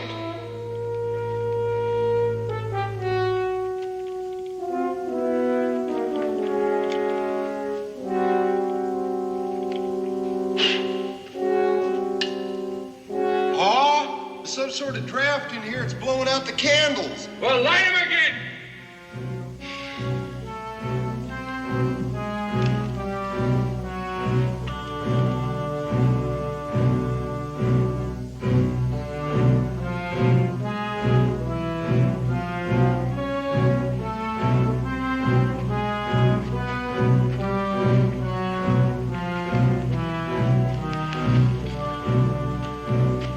Get back. Go on. Don't tap it too tight. It needs air for a clean explosion.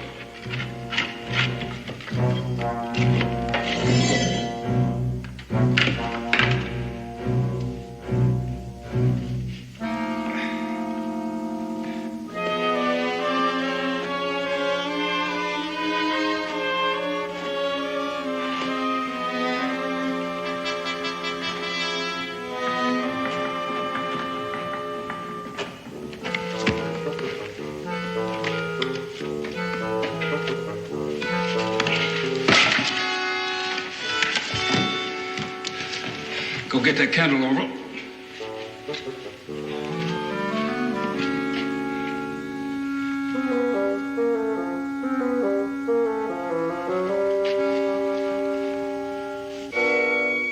I wouldn't light that fuse just yet, Garth. You've got no way of getting out of there without coming by me.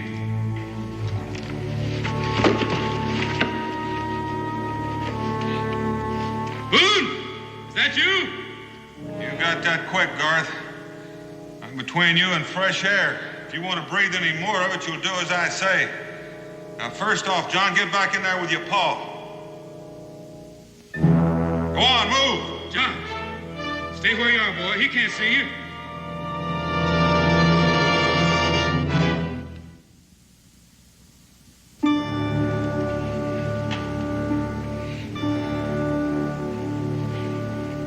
Garth, By this time tomorrow, a Tuscarora war party will be on its way. Let those men go and maybe I can stop that war party. You're bluffing, Boone! Blast that lazy brother of yours. I told him to keep an eye peeled. Boone must have caught him napping. Unless Yellowknife gets his braves back by morning, there's going to be a lot of useless killing. Boone, you can only fire once. There's 3 of us. That's right, Garth. Which one of you am I going to kill? John, move in on him, boy. He can't see in the dark. Don't you listen, John. I've shot a turkey right between the eyes on a moonless night. You're doing your paw's work. Don't do his dying for him. Pa? Boone, listen to me. I'm not about to let them heathens go. If you don't get out of here, I'm going to start executing them, one at a time. Garth, for the God-fearing man you claim to be, you stole, lied, and turned men into slaves. Now you're willing to turn murderer. John, Orville, take a look at your pa, and then take a look at yourselves. Not one of the 3 of you is married, looking after yourself, or standing on your own 2 feet. He's turned you into slaves, too. I'm giving you 10 seconds to get out of here, Boone. John, kill one of them Indians. Pa, show him we mean it. Don't listen to him, John. You can only get one of us, boy. He's right, Pa.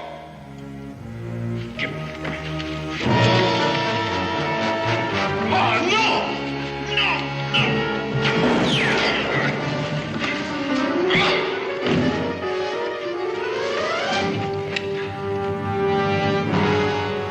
I won't miss next time, Boone.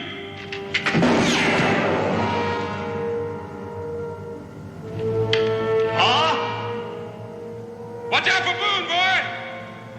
He don't have a gun, Pa. Give me that gun, boy. I'll take care of Boone right now.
Come on, boys, get over here. Boone, you know what's good for you. Tell them Indians to come back. I reckon those braves are halfway back to their camp by now. It's coal to be mined. There'll be wagons coming. There'll be no more coal mined here, Garth. You grab my rifle, boy. You need teaching. You let go, you'll be next. No! No, Pa! There'll be no more whippings! Stephen, these boys are aching for a lesson. Fetch me my whip.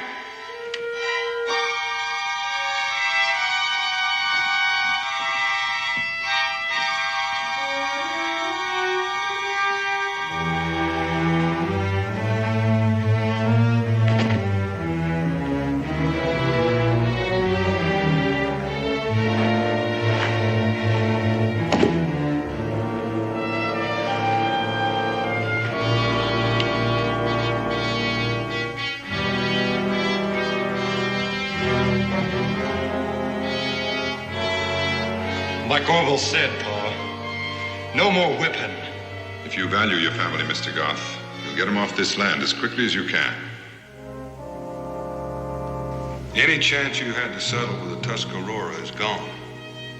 By sending those braves back, you bought some time. But Not much.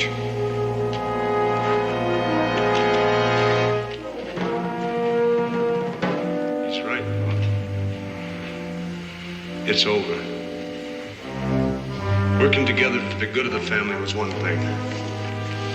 What's been going on here lately, that's something else. But I'm your father. You'll do as I say.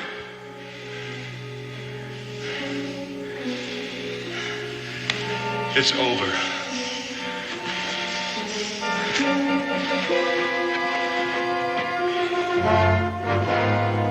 Boys, come back here! Boys.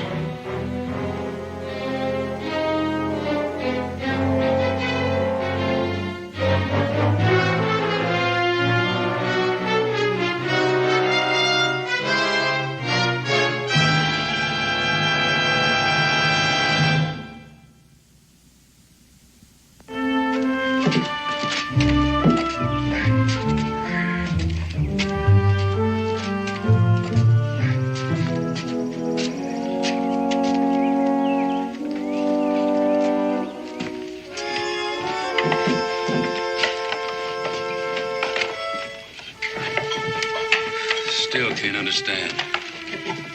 The boys to just end up and leave like that after all these years. After too many years, Mr. Garth.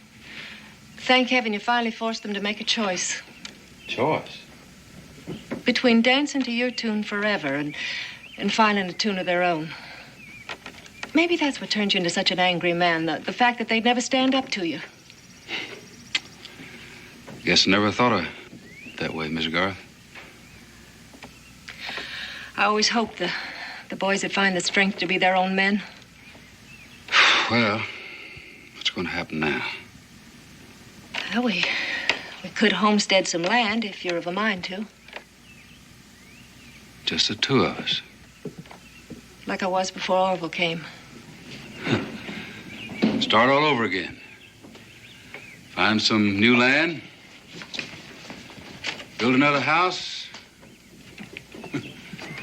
Plant more crops. I've had enough of coal mining. Plenty of fine bottomland left in Kentucky.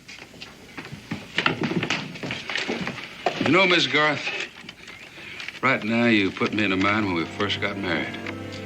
Forgotten how you could take things in hand once you put your mind to it. That's so?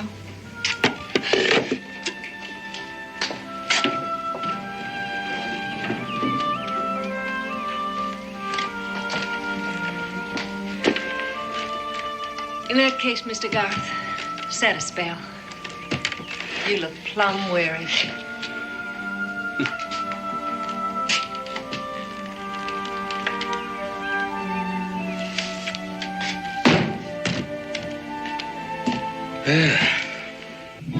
Thank you, Miss Garth.